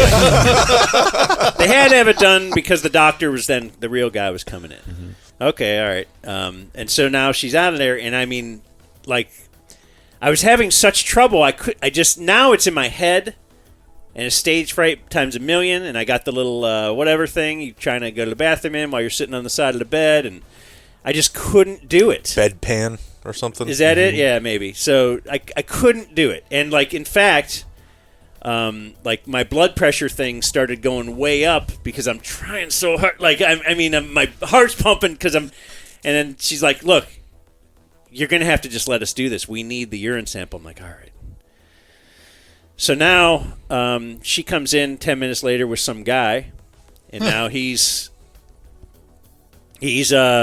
the mop down. Well, no, he's going at it and stuff, and she's like next to him. They weren't really conversing too much, and I'm just looking up, and it was like like it hurt. Jesus. And I thought it just normally hurt, and she's like, "Oops." Oh no. The literal last thing you want to hear from any medical professional. Right. Yeah. And then she starts talking to him. She's like, "No. Here's what you want to do," and then she kind of starts talking through it. And it was evident that this was the first time he had ever done this. What the fuck? So, yes, there has to be training, and then there was just a little, be a drop of blood for the next. Train on a rubber dick, not. Well, you. maybe they did. I don't believe it. But there always has to be a first person. Everybody's got to go to if there's a brain regular surgeon, season at there's one a point. first. He has a first brain surgery. Yeah. Oh, yeah. I just imagine like jamming the straw trying to get the paper sleeve off in the fast food restaurant. That's kind of like, that's what you're doing. Oh, no. So, did she get it in? Then it was fine. Easily? Yeah, it doesn't hurt, right? Once they. Well, it's weird. If there's already a cut there, then it does. Well, yeah, of hurt. course. Yeah. Because I remember I had to get a catheter. It was a small cut. When I got all you need is a small cut. But you bled, didn't back you? surgery. Yeah, there'd be a little blood in it. But they did that when I was already under. Yeah. But the thing was in when I was awake, and I remember being so terrified knowing that they were going to have to remove this thing. It felt good. Like, I enjoyed it. There was a sense of pleasure in having the catheter removed. Because it's a tube that goes all the way up in your bladder, and you just feel it slide out. It's like, oh. Dan? It's kind of fun. I don't recall that. Well, yours was all butchered. By yeah. There's a scab on it. Scab? God. That's a bottom 5 word. There's your news. No more. The Dumb Zone News. Or Do you have the music? Bring it down. Or damn medical stories. Let's see if my music works here. Hold on. You want me to just do it? You have Today in History open? If it'll load. The Dumb Zone presents Today. I appreciate your courage, by the way. We've never talked about that. I feel like I have, but I've wanted to talk about it many times. I must have told the story to enough people that I thought we did talk about it. I tell that at parties now. Yeah. I got a scab on my... Hey, Dan's got a funny story. Today is Tuesday, July 17th. Wait. It's Wednesday, isn't it? Mm-hmm. Yeah. But you had the date right. Okay, I must not have changed the... For some people, it's Thursday. Well, why are you here? You're supposed to be here on a Friday. For others, it's Tuesday. This is Wednesday. Tomorrow's my Friday. What a treat. Anyway. What a surprise. Let's see. On this day in 1914, Giants outfielder Red Murray was knocked unconscious by lightning after catching a fly ball that ended a 21-inning victory over Pittsburgh. Incredible. They won 3-1. He is uninjured. Babe Adams was the pitcher for Pittsburgh back then. Pitched all 21 innings. Dude. That's no Paul Skeens right there. Without a walk. There's no way that's true. That is the longest non-walk game in Major League history. I feel like he got through 5 or 6, and the umpire was like, fuck it. It's like, I'm not calling another ball in this game. And it still didn't work. It's like the umpire in Naked Gun. On this day in 1978, Doc Medic of the Rangers helped save the life of a 61-year-old fan who suffered a heart attack just before a game at Baltimore. Oh, I can relate. Medic, heart attack, man, can relate. Who was a medical student.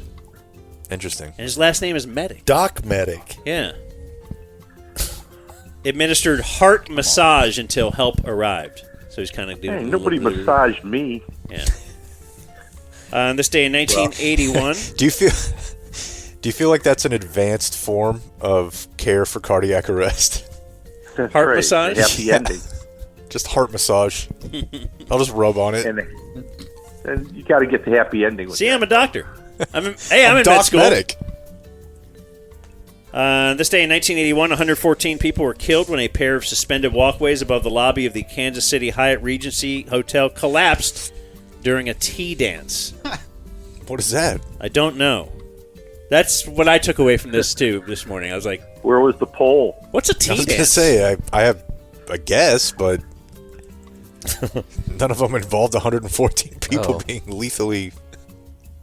And we all remember where we were. This is one of those moments, like, perhaps if you're really old, the Kennedy assassination.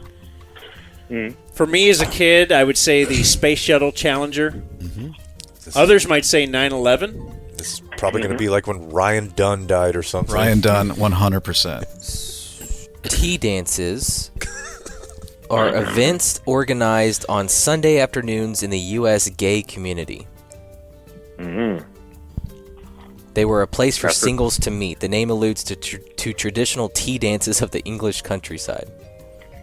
That does sound really gay. So does the story say, but they were just gay people? It doesn't, but you can tack that on. Okay, we all remember where we were when? Dallas Wings center Liz Cambridge broke the WNBA's single-game record for points scored. Hell yeah. In a 104-87 win against the New York Liberty in Arlington. How many points did Liz Cambridge? How many points did she 28. score 12. that game? I'm going to try to give a realistic answer. I know I've been like the funny guy or whatever. Right. I'm going to say 34. 57. Because if they got to 102, she didn't have 9.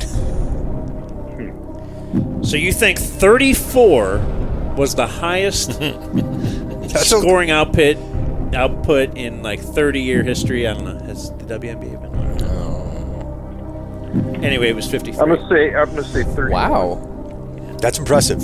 53 points. Especially since, if I understand it, they don't have a 3-point line. I don't know if that's actually true. They probably do. Of course they do. Oh, they I do? just don't know the rules really at all. Oh. I know they made women's basketball in college play half court until like 50 years ago. Do you think Caitlin Clark is shooting logo shots just for the fun of it? We can get the ball closer. I've heard It's all the recently same. they've discussed the possibility of adding the 4-point. That's right. Especially given the influx of hotter women in the league. You sure about that? On this day, and so we have. Come on, man, you got to keep up. Couple of weddings on this date. 1954, comedian Groucho Marx. He's 63. Not a chance. How old was Eden Hartford? Less points than I guessed on Liz Cambridge. He is 63. She's 24. Whoa. Why are you surprised by that?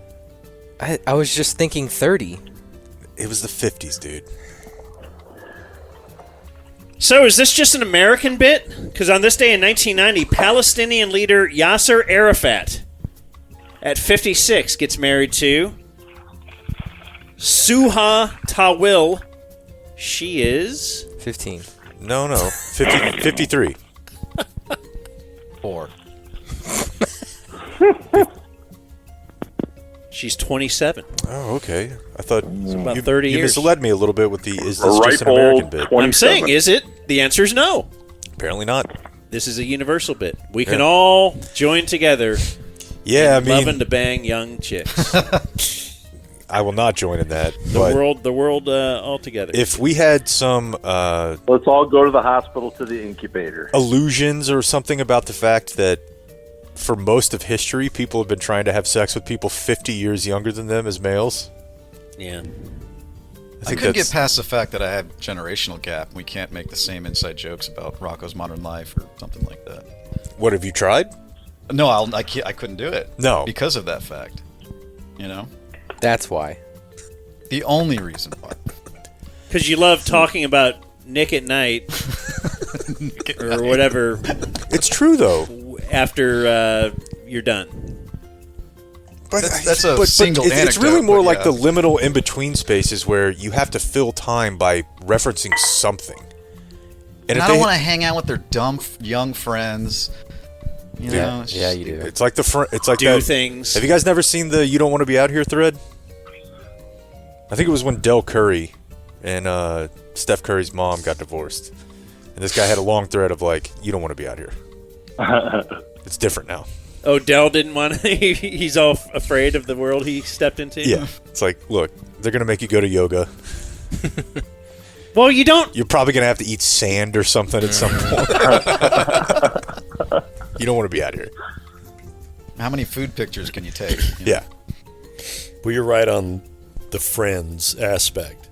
Because every once in a while, the younger girl that's way mature and evolved beyond her years, that's the anomaly. Yeah. Because she's got 10 friends who suck, that are idiots. And you have to go meet them. Yeah, I don't want to be out there. What about meeting her dad? Yeah. What if you're meeting a dude your age? That's cool. Or younger than golf you. Together. Younger than you. Boy, that'd be something. That's the holy grail, right, Dan? Yeah. The dad who's younger than you? Isn't that what we're all shooting for? Come on. Dude, you want to go smoke a ball? I'm about to bone your daughter.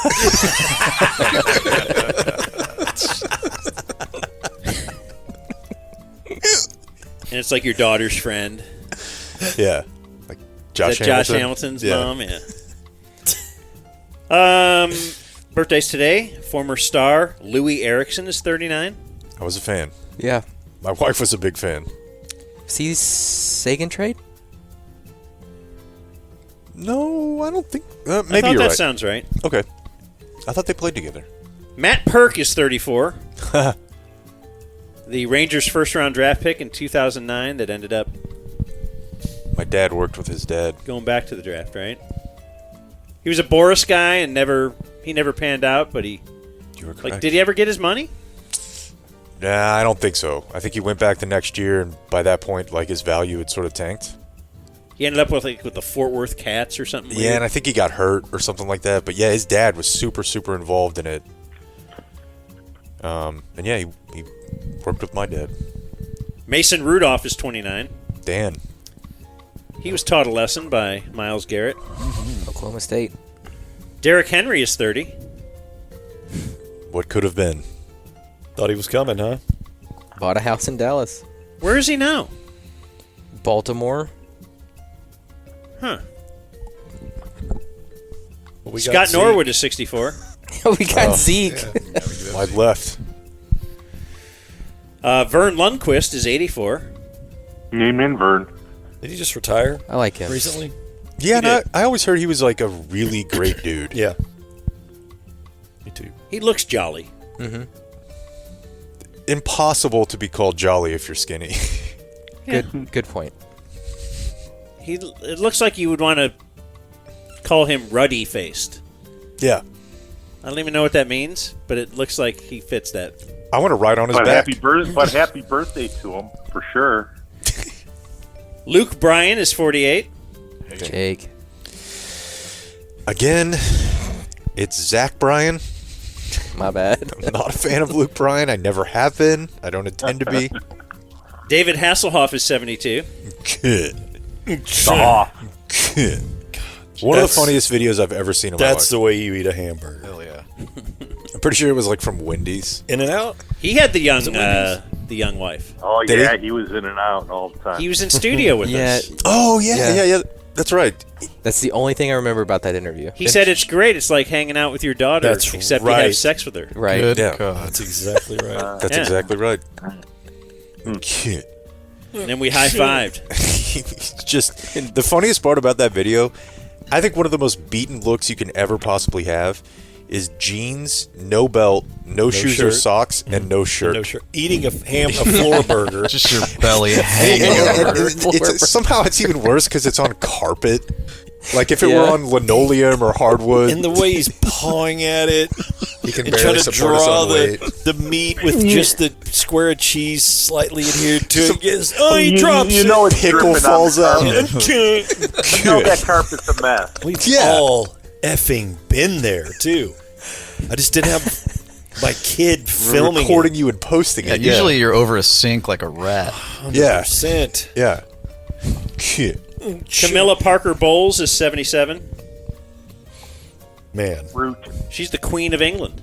Yeah, but She's a root. he had his eyes set on her for a long time. That dude must have been blind.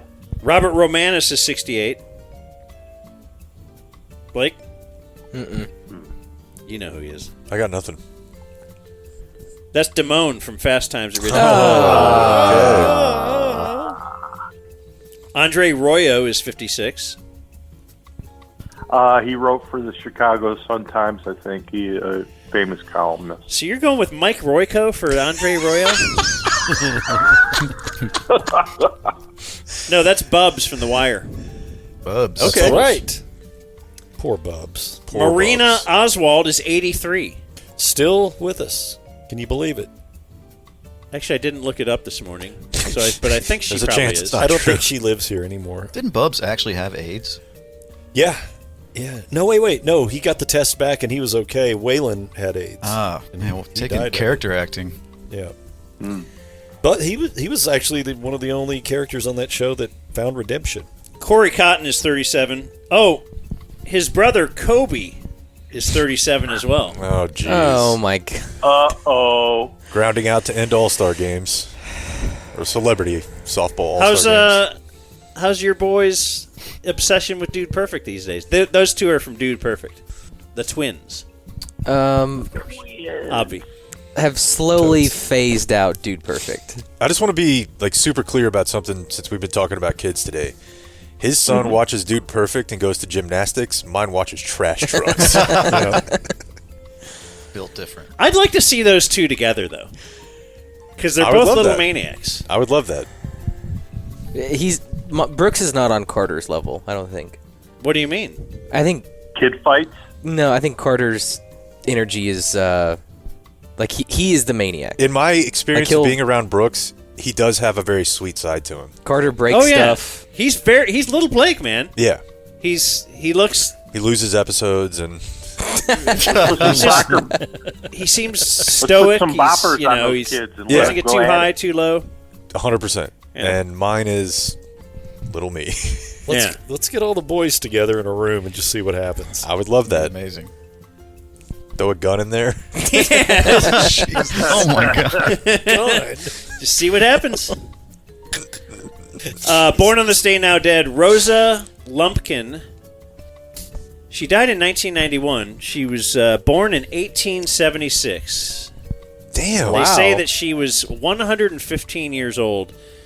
Are we buying 1876 birth records? Man, anything within like a 15-year period of the Civil War. And given the name, it was probably some lump had a kid, so we named it Lumpkin. Perhaps. Is that where Blumpkin came from? It might be. And Gordon Gould, he invented the laser. Okay. Okay. Generic. Which is an acronym. Okay. Yeah, but I can't remember it right now. Self-contained underwater breathing.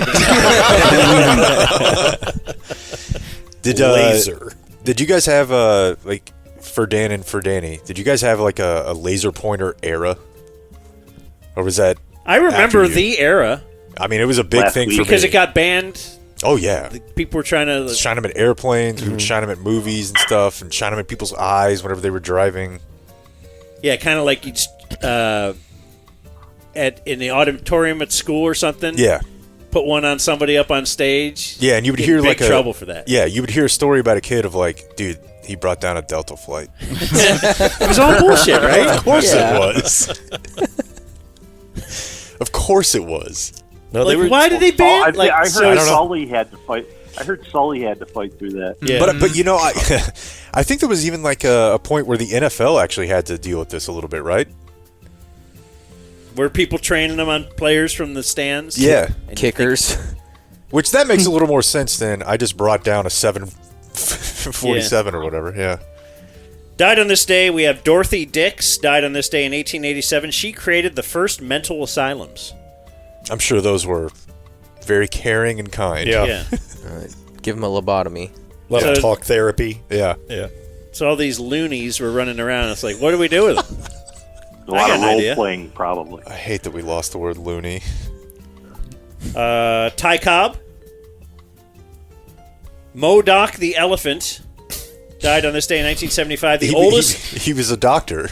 the oldest known non-human mammal died at the age of 78. The oldest known non-human doctor. Now, are we believing Mammal. that? There's no way. Was an elephant? Yeah. I feel like, don't whales live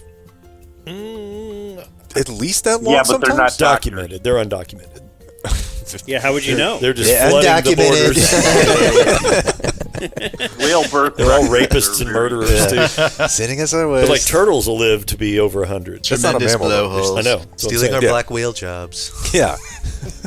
And Walter Cronkite died on this day as well. Was he a good person? I think so. I think he'd be on my Griffey list. And that was Today in History. I don't recall ever hearing any Me Too stuff. I was just thinking about it the John other day. Wayne-ish You're trying type. to Kemp spin Walter Cronkite? No, I'm not. It was just we were talking about Johnny Carson the other day, and it made me just think about like no, there's nobody who watched Johnny Carson and was like, this guy's a wife beater. Right. Like I watched Right, him he was growing like up and was like, America's- this is my America's Dad comic. Yes. And then Well, you we find know how out that he far was that just went like, with Yeah, another but guy. most of America's dads were smacking their ladies around too. That's very true, good yeah. point. It's good. Bill and They got Johnny. a little lippy. Yeah. All right, that'll do it for this week. Coming up on the show next week, Jake will be out Tuesday, so it'll be a Danny and Lawrence Rosales combo covering Leather Jacket Jake. Business Wednesday will be back in its normal spot next week, and then we'll have a special show for you Thursday recapping the best moments from our first year in the Dumb Zone. Best segments, best guests, clips, drops, and a look back at some of the first episodes to see how far Dan and Jake have come. And then we're microwaving a CD on Friday. Fun week next week, and then we'll wrap it all up again next Saturday. I really do appreciate you listening to this. Enjoy NCAA this weekend, my bros. We'll talk soon.